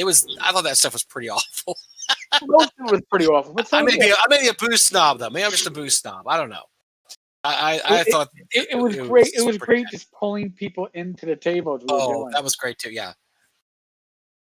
Somebody walked by. We'd have Ben Barsh walk by and go, Ben, taste this. Does this taste like Fruit Loops and antifreeze? And they'd have to take a sip. And, oh my God, that's the worst thing ever. No, look, if it tastes like Raisin Bran, we would have liked it. No. But it was some bad stuff. That was fun. We had a great time with that. And I miss doing that. I miss you here because that was fun. And it would have been fun to have you here to again. But hopefully you can heal up this year, and we'll see you here next year, you and Rach. I miss Rach most of all. You know that, right? Oh, I know. I miss you, okay, but I really miss Rach. My wife misses Rach too a lot. My wife loves Rach. So, but anything else? Do you want to roll over anything? I'm gonna open it up just a second. Anybody wants to talk to us or ask questions or any stories you missed while you were in there in your hospital nirvana? No. I mean, intended to by sexy nurses with short skirts and hose and heels. Well, all the nurses are wearing like face coverings, so trying to recognize them was kind of hard. And I didn't bring my glasses with me, so I couldn't really see a lot. But that was okay. But any sponge baths to write home about? To write home about? No, but I did get sponge baths. Nice. And when the nurses' aides tell you, shortly before you're leaving, because when I got there, the first walk I took around the area, the section of the hospital, they had to throw a blanket around me because we couldn't tie my ass together. Oh was gosh. holding Yeah. too much water.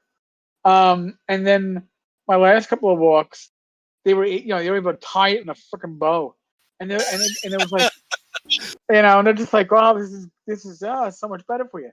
So yeah, my first sponge bath, I was like, I can't believe I'm getting a sponge bath, and then I realized, you know what, I go at my worst when I had Hodgkin's.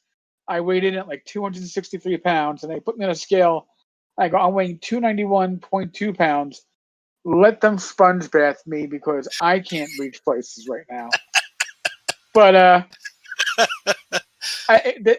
probably the funniest one was I get this nurse's aide, and she's got to be, I don't know, 60, and she's Russian. She has a Russian accent, and she's nice, pleasant, but she has like that motherly Russian way about her. Right. And then she's like, so what you do for job? Well, I'm a retired police sergeant. Where? I go, NYPD. My son, he just got on job. He work in Brooklyn. I give you shower. I'm like, shower? The shower facilities here? No, the shower facilities are sitting on a shitter, and then she takes like these like I don't know, papery, plasticky towels, and then fills them with soap and water, and then just drips it all over you. I was like, I think Gilligan's fine. Island had that. Yeah. Yeah, I was like, all right, you know what? I'll take shower. That was fine.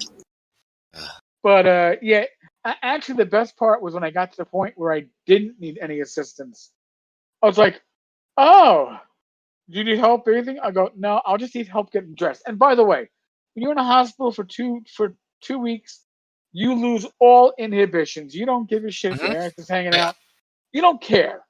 So, because I actually had one doctor come in to talk to the other guy sharing a room, and he's like, "Oh, do you want me to tie the back of your gown up for you?" I go, "No." I go, otherwise I can't move around too well. It's okay. So, and by the way, I was peeing so much that initially I didn't realize that they put alarms in these beds, so if you get up, yeah. please don't get up. Beep, beep. I'm like, right. So I had to explain to some of the initial nurses. I go, listen, you've got this bed alarm. Now, first off, I can't really lie in bed. It's not comfortable when I'm trying to do stuff. I'm always sitting on the edge of the bed. I go, and if I shift my feet, the damn thing goes off. I go, and secondly, if I got to pee, and they had me on a drip of furosemide, which was huge, like a 24-hour drip. Cat, come on up, just don't knock anything over again.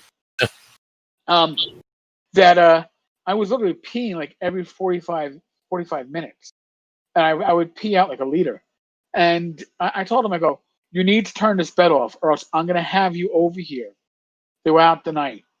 And sure enough, after like the fourth time, they had to call the nurse over. She turned the alarm in the bed off, and I learned that one of the best things about being in a hospital like that is they give you this plastic urinal. And since your hospital gown is made so it covers your front, it was like I could just not care if somebody walked into the room because I had this wall right next to me, and I would just put the urinal underneath my hospital gown and pee, and they walk in like, oh, we got to take a blood sample. I'm like, yeah, just give me a minute. Oh, I didn't realize you were. Don't worry about it. You can't see anything anywhere. It's like, this is perfect. Perfect. I should have this at home. Then I realized that Rach would probably kill me. Ooh, nah, that's not good. Yeah, Make Rach mad. Make her mad. Yeah, I don't want to make Rach mad having a urinal next to the bed. My discharge nurse was joking with me, was willing to send me home with one. I was like, nah. So go ahead, Mike. I was gonna say we're gonna open it up now. I'm gonna unmute everybody. So if anybody wants to ask Eric a question, I think he is probably. I don't know what else he has to tell us about peeing and pooping. No, I think I didn't discuss pooping. Okay, no, thank God. Peeing. Oh, thank you. Yes. Thank you. I can't wait. What was that, Chris? wait for you to say that I can't wait for you to say that you doubt 45 pounds, which because I know you're full of shit. So no. Including the post-hospital weight loss, I'm down like 70 pounds. Holy crap. that's nice, man. I'm thin and svelte with all these shaved areas on my body. Making me I'm look sure bad. I just I'm hitting 300 again. I gotta hit the workout again. I just have been COVID was not kind to me in terms of working out. I haven't been working. No, believe me. Ugh. I understand completely. I've been eating well, but my problem is eating well doesn't help me. I have to work out plus eat well. I do both. Just do one. Right. Well, like I said, I know I have to get back on the exercise bike, but I've got 5 days post procedure that I can't, and it's frustrating. It's frustrating, I tell you. I didn't tell you that I have a male nurse a visiting nurse that comes to the house. Oh, I've got it. nice. Yes. You know what? I forgot to ask you. I was going to ask you this. What? So we got you back now. Hopefully, no hospital visits for a while. What do you got on the? What are you planning? What's going on here? What are your next projects you're going to be? I'd You like always to have get. so many things going on. So I was. I know. Well, know. I'd like to get the proposed tavern gaming weekends back on track. I proposed that back in like April, but my health never allowed it. Kind of organize maybe like twice a month, people to game to different rooms on the tavern, get things. So again, we have conventions being canceled. Also, we have home groups that are canceled. Just get people gaming again. As I mentioned, I got Chris is going to be picking up Sundays on a blog side, and Ian and Rocky are going to pick up a day of the week. Because listen, you can only read. I've been doing this for 10 years now. You need more than my voice. Actually, oh my God! I just realized, Rach, I missed an anniversary of the blog in the midst of all this pandemic heart failure shit. So blog's another year older. And I want to start doing creative writing stuff again. I want to get Torchlight back on track. Sure. That just got derailed. And 5 points of damage. So now total of 6. Is he really taking me seriously? Because the Torchlight, that was we talked about for a while, and that this really, when this started happening in February, it kind of derailed that whole thing. It derailed the whole thing, and we were getting close, and then it went south. And when you feel like shit, it's hard to do anything. When people go, I was homesick from work for 3 weeks. It was great. No, first off, I was already home, so it wasn't making it a better experience being home. It made it a worse experience. And I wasn't after I came out after I had the pneumonia. I wasn't even like binge watching on demand. I was just watching stuff that required very little attention span. So I watched like Forged in Fire on the History Channel because really, it doesn't make a difference if you're paying attention. No, it's like Pawn Stars. I've seen this one already, so I don't have to pay attention. When you're that sick, that's the mindset you get into. So now I'm trying to get some creative projects back online. We'll see how that goes. I don't want to promise too much just yet.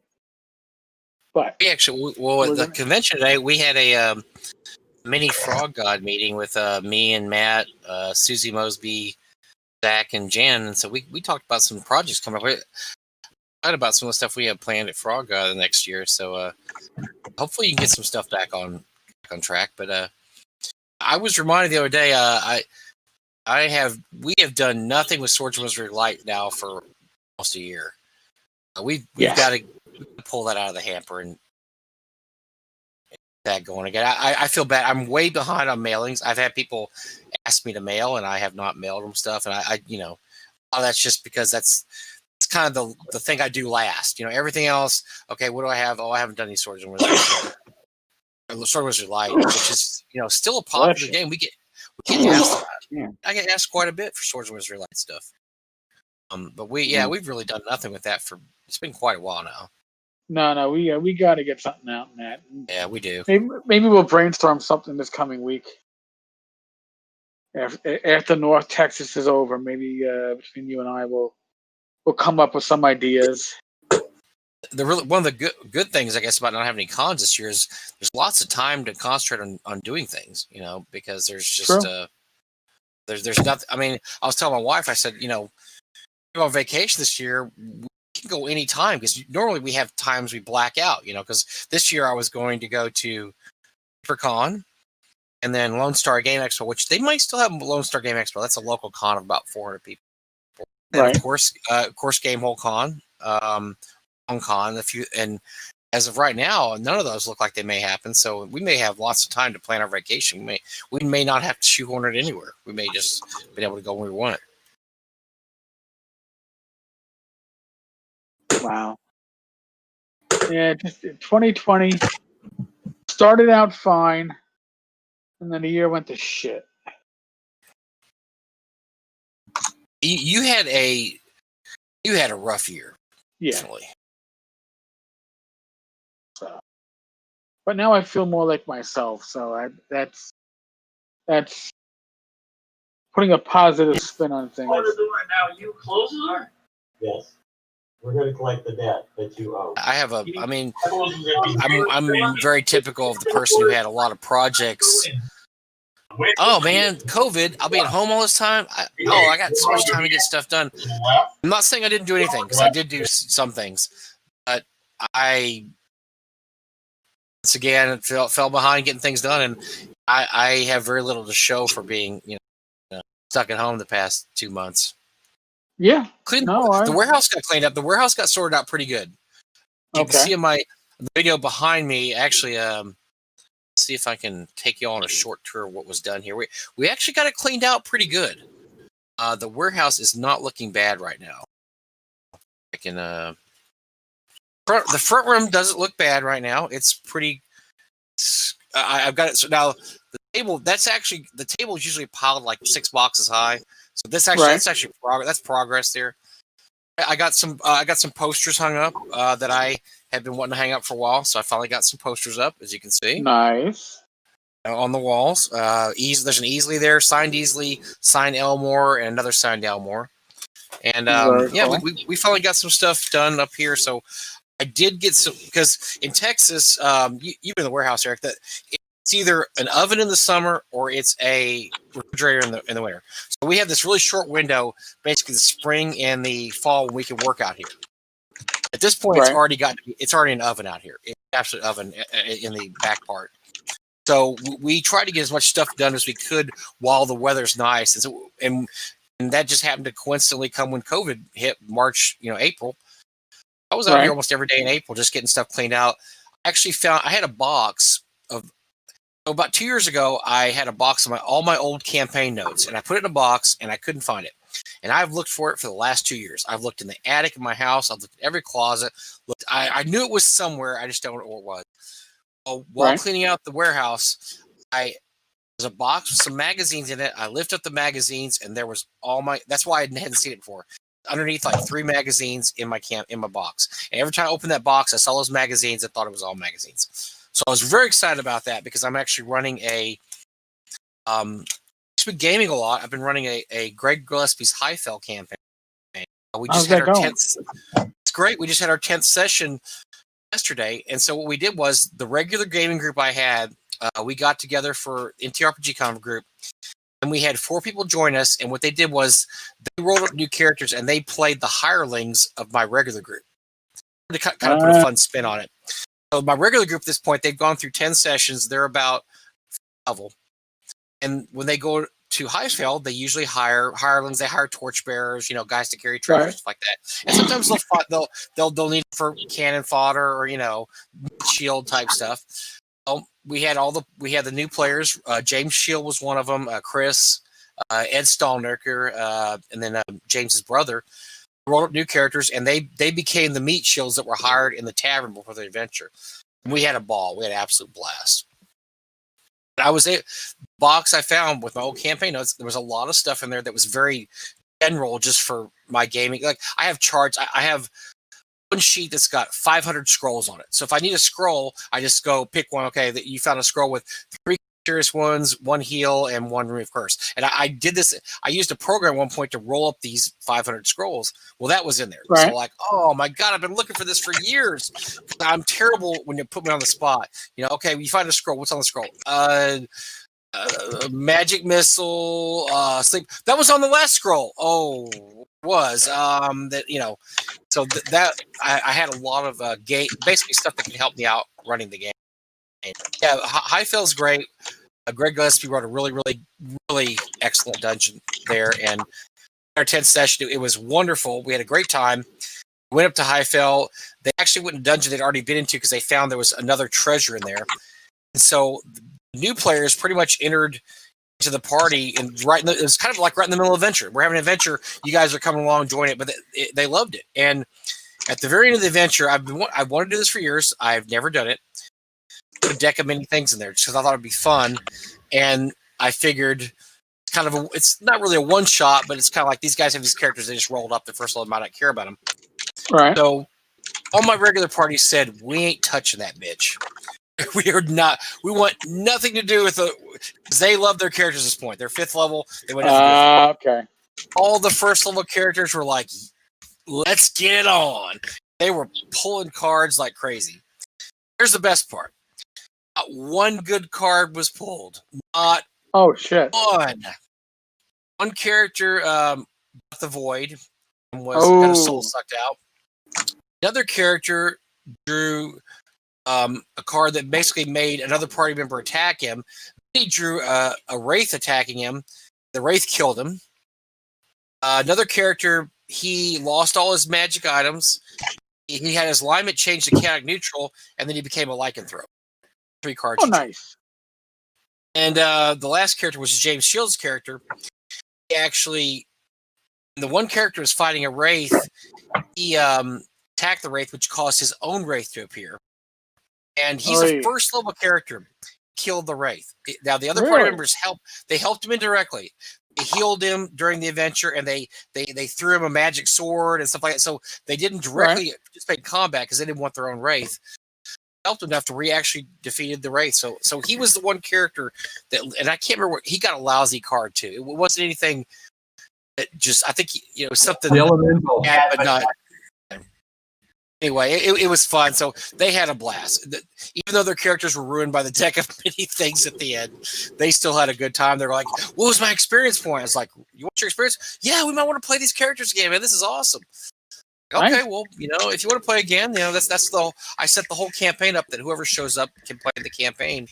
We've had probably about 6 or 7 different people over the last few months playing the campaign, but it was great. I mean, I love Greg Gillespie's stuff. I think it's just really old school in tone and everything about it. I mean, it's the kind of any of Greg Gillespie's dungeons. If it had come out in 1981, Eric, we would have been in hog heaven. We would have thought, Oh my god, yeah.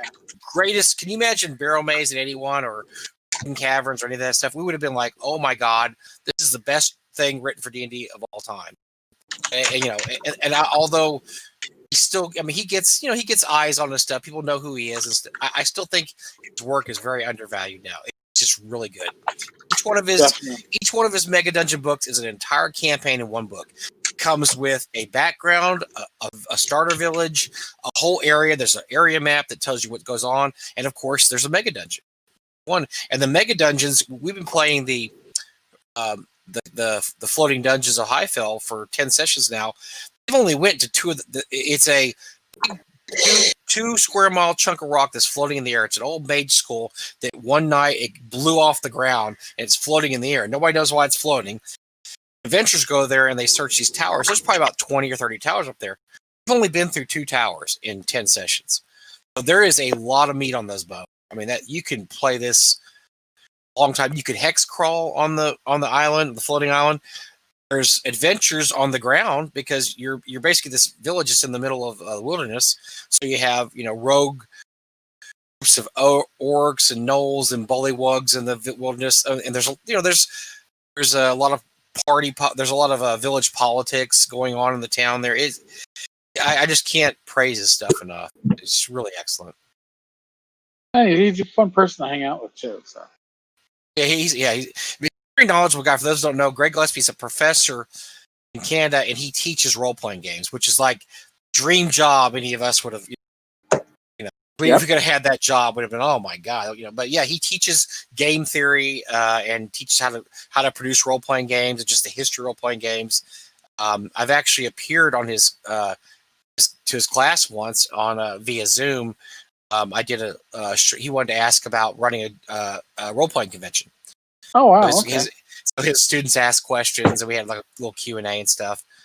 But yeah, he's a very intelligent guy, and he's very well versed in. Reminds me, I mean, kind of like opposite side of the coin of. Well, he's a lot like John Peterson. That John Peterson is one of the most educated people out there about our hobby. I mean, that's the go-to guy if you ever want to know anything about the hobby. And Greg Gillespie's he's very knowledgeable also, but Greg's more theory than actual reality. Like, because John could tell you the history of something and exactly what Rob Kuntz was doing in 1978 and this and that. Greg's more, here's the theory about why dungeons were like this or where mega dungeons came from. Why all dungeons follow this type of pattern. So they're Right. two really, really educated guys. I love to talk to both those guys. Feel stupid when I talk to them, but I learn a lot with those two guys.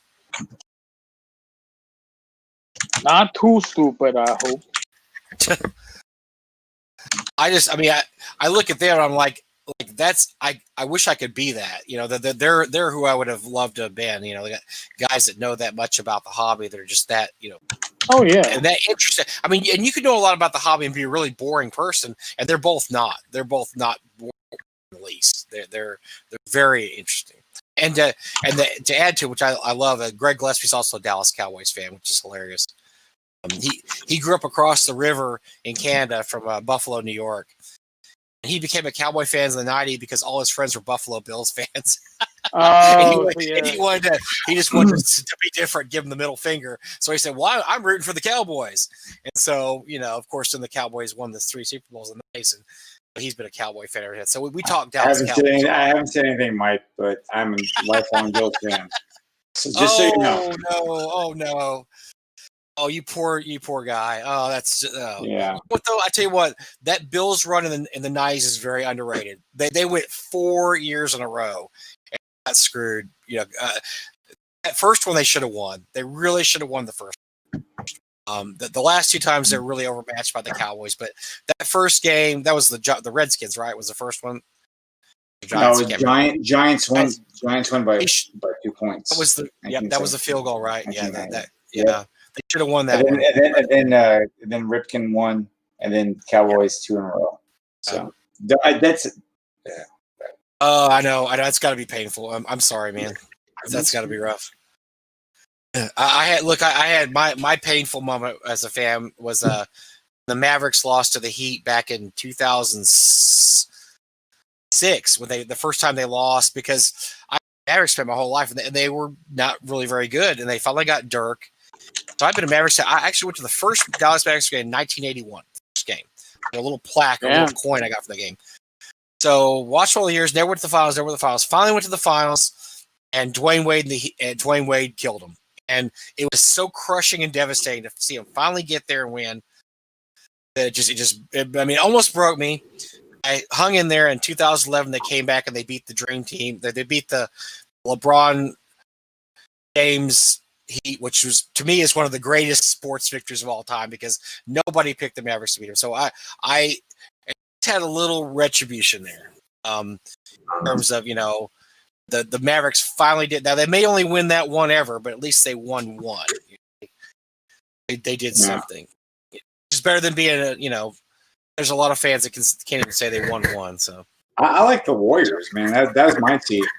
And then all of a sudden they became like that was the team, after years of mediocrity. So but what sucks is when a team like that suddenly becomes good and you got all the hangers on, jump on, and that sucks because you're like, I love this team forever. I'm a diehard fan, and you got a bunch of dingbats who don't know anything about the team or the history, and they're all fans. That's kind of what didn't necessarily happen to the Cowboys, but for a long time you had really loyal Cowboy fans, and then when they won those 3 Super Bowls in the '90s, you had all these looky-loos jump aboard. No clue what was going on, but all of a sudden they're Cowboys fans. And if nothing else, the last 20 years, the Cowboys being suck, we've lost a lot of those bandwagon fans. Thank God, they've all run away. So that's kind of back to the loyalists.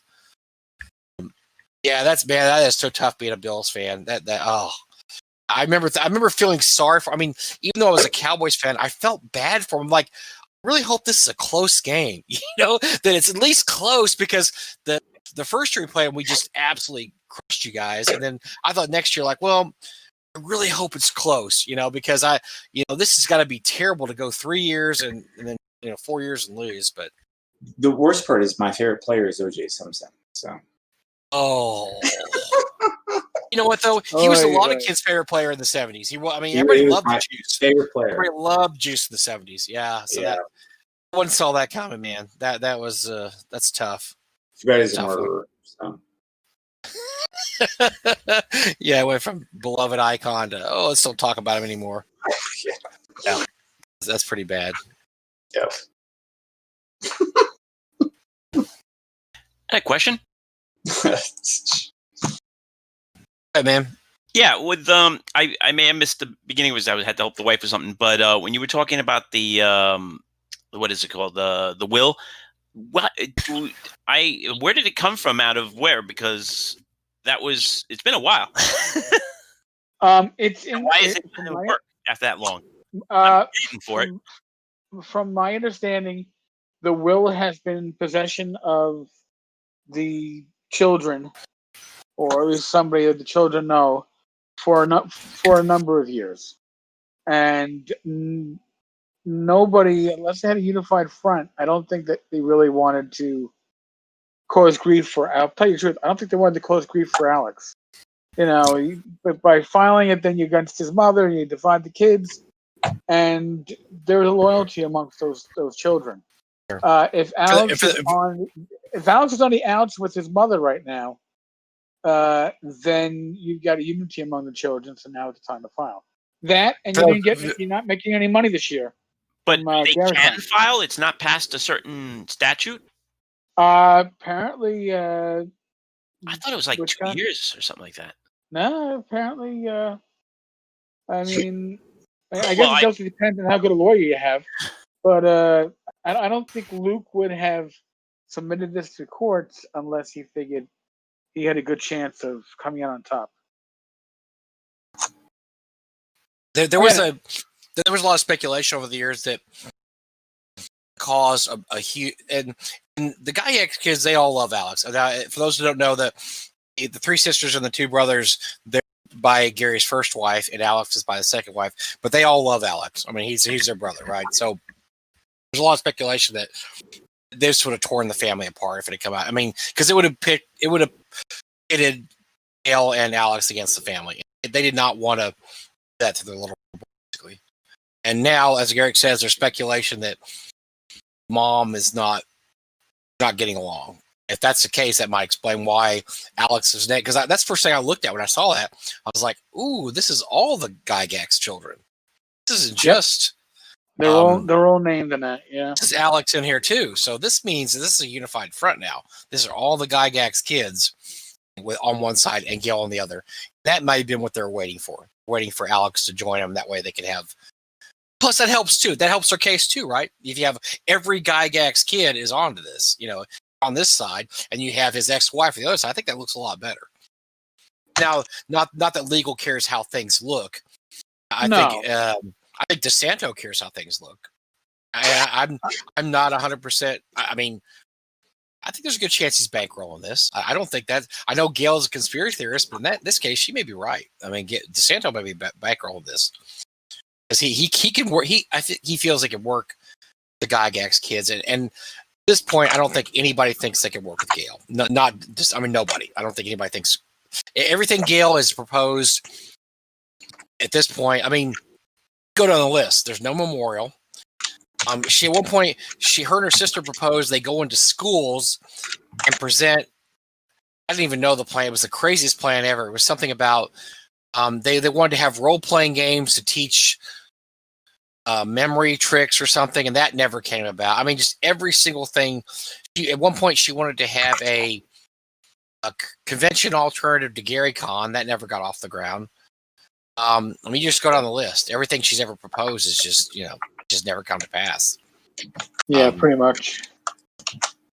So I think this may be the light at the end of the tunnel. I was very excited to see this. Now, admittedly, there's, from our point of view, a lot of this is speculation. I haven't spoken with Luke directly or any of the offspring directly. But like I said, I've known about this second will for probably at least 2 years. And I knew about it, and I never talked about it because if I talked about it, then I wouldn't get other information. So you have to prove that you can take certain information and hold on to it when necessary. So that's what I did. So, but it's going to be interesting to see how it plays out. And Luke, I mean, and the reason it's all speculation is there's no way that the Gygax family's talking about this. I'm sure every lawyer they have told them this is absolutely not talking to anybody about this. So it wouldn't do any help for us to call up Luke and ask him what his opinion on it, because his opinion is going to be talk to a lawyer. I mean, they're not going to say anything right now. No. See how this goes in the court. So nobody has anything but speculation at this point. I think some of our guesses are educated guesses. I mean, based on what we've seen the last years and who we know, Eric and I know, and who we talk to. A lot of it's. I was told some stuff about Ale and the trust way back years ago by somebody I won't name who was intimate there, and that a lot of it turned out to be pretty true. So sometimes people know these inside things. And I was told some other things that turn out not to be true. So right, never know. I mean, I was told on one occasion there's no more money in the account, but I think it's been proven there is money in the account. For the fund. The fund. Yeah. There's money in the account. Yeah. Well, the thing with the fund is that Gail at one point said, "Oh, I'm going to do an independent audit, and we're going to post the results." And then she deleted her comment on Facebook about the independent audit and posting the results. That being said, I've been told from people that are knowledgeable about accounting that her accountant is a respected accountant and would not cook books. So therefore, the money that's indicated is the money that's indicated. The same story, yeah.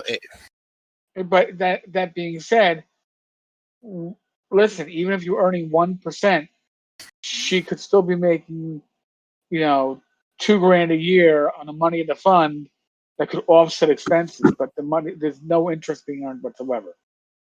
So, but 6 of one, half dozen of the other. Nothing's going to happen with that. That money is going to not get touched until I think Gail passes, and that also moves on to her sister, and then her sister will probably find a way to not use it too. I think her sister. I think they would sell it. I think they. I'm not saying they're the smartest people in the world, but I don't think. I think they have even less connection to it. I think Gail does feel a loyalty to Gary. That's why she's hung on to it. But she's tricked herself into thinking that she's the best person alive to deal with this. But Mike, you're falling into the trap. You're conflating the trust and the fund.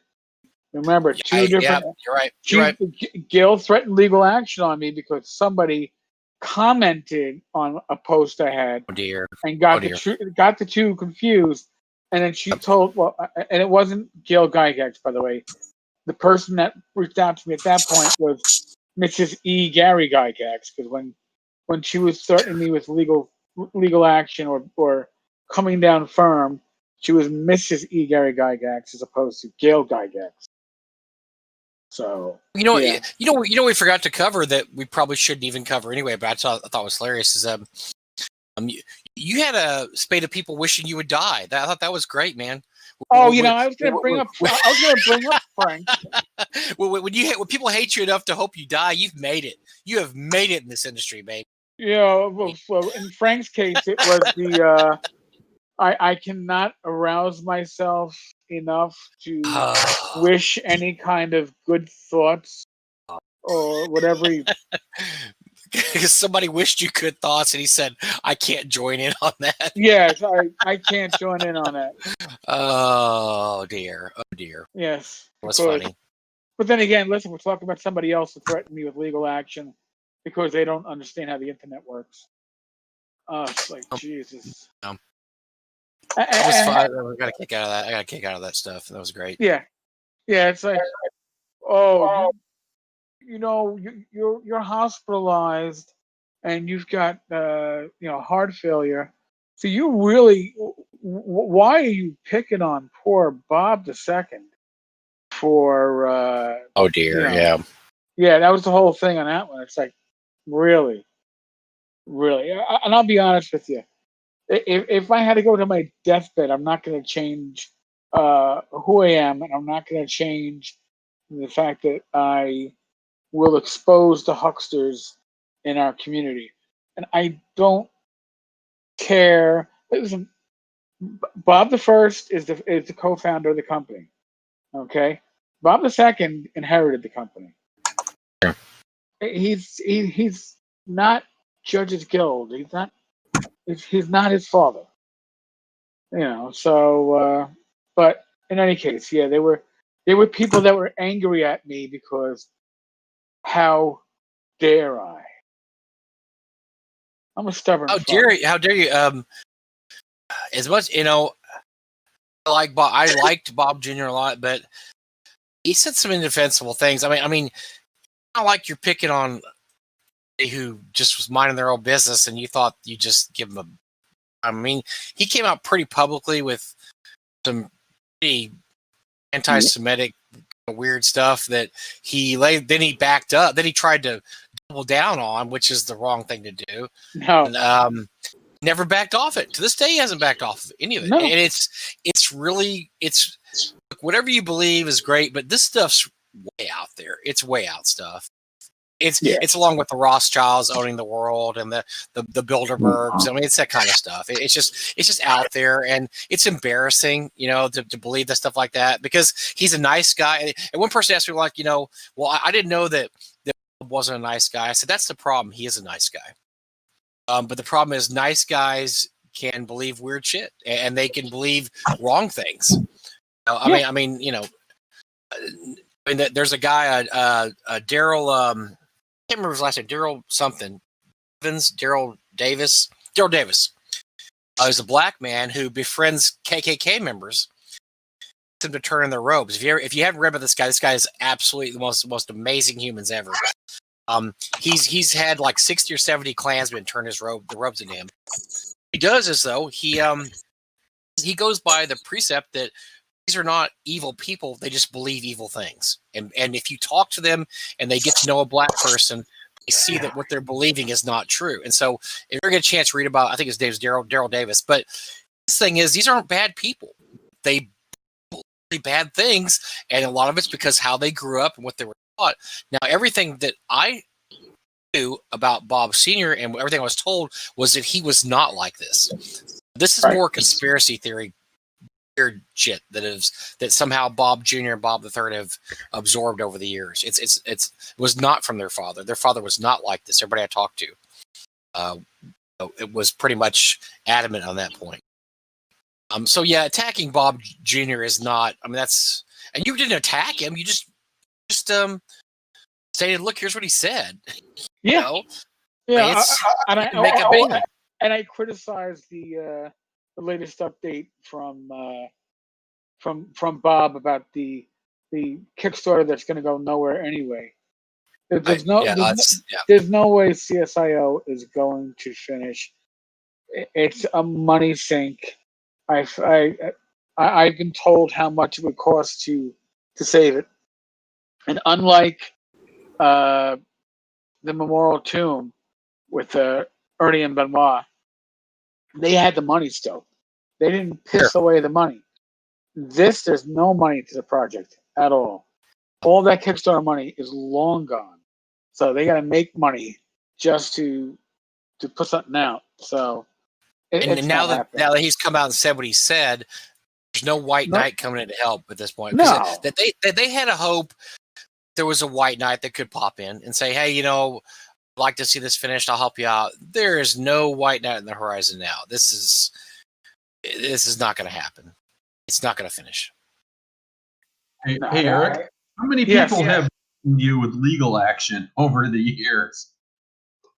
1, 2, 3. I'm going to say 3. There might be a 4th that I did. Oh, 4. 4. Yeah, there was 4. That was those jackasses from the Dragonlance ripoff Kickstarter who didn't like me sharing screenshots from their Kickstarter and threatened me with takedown notice. And of course, our good friend Ken Whitman and Frank Messer himself. Ooh, that really surprised me with him. Was I was like, Frank should know be better. But people think I can make a threat, and if you don't know the law, you might go, "Oh my God, being threatened with." I know the law. I know where I operate as a blogger, as a podcaster, and I know where the line is. Even Frank told me that a couple of years ago. Obviously you know where the line is because you never cross it. And then of course he threatened me. But you're doing something right if people have to make threats that are in the end empty because they think that that's going to make you back off. It doesn't. I take threats to my financial well-being the same way I took threats to my physical well-being when I was working as a cop. You're just going to make me more stubborn. I'm not backing off. I'm doing something right if that's how you feel. I've pissed other people off, but yeah, those are the ones that have threatened me with legal action. Never went anywhere. I was hoping that Ken was going to do it, damn it. But yeah, he's a special kind of stupid. Yeah, he is. But I still don't think he knows your last name, but as if that's a hard thing to figure out. No, remember he thought I was Ernie Gygax for a while, so I lived in Lake Geneva. There you go, Ken.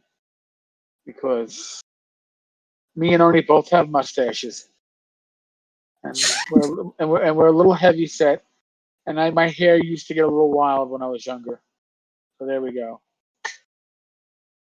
Spitting image. Oy. Just so you know, Mike, the old man here is beginning to fade. It's all right, man. We got 2 hours out of you, baby. That's more than crap. Yeah, 2 hours, but you had to make up for lost time. So Yeah, I know.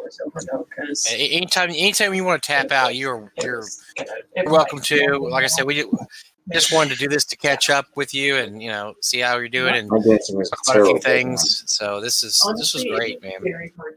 All right, so we're gonna close out the bot. Yeah, sure. Let's do this. Shut that baby down. Do you know how to close out the bot? I mean, it's a big movie screen. All right, does Mike know how to close it out? No, he does not. I know. Hold on. I'm going to show you what you got to. I'm going to put it into the chat. Hold on a second. I need to okay. Yeah. That's what you got to do. Craig, leave. Bye, Craig. All right, so I got to copy and paste this here. And then he's going to send you a. Misprint QR. All right, folks.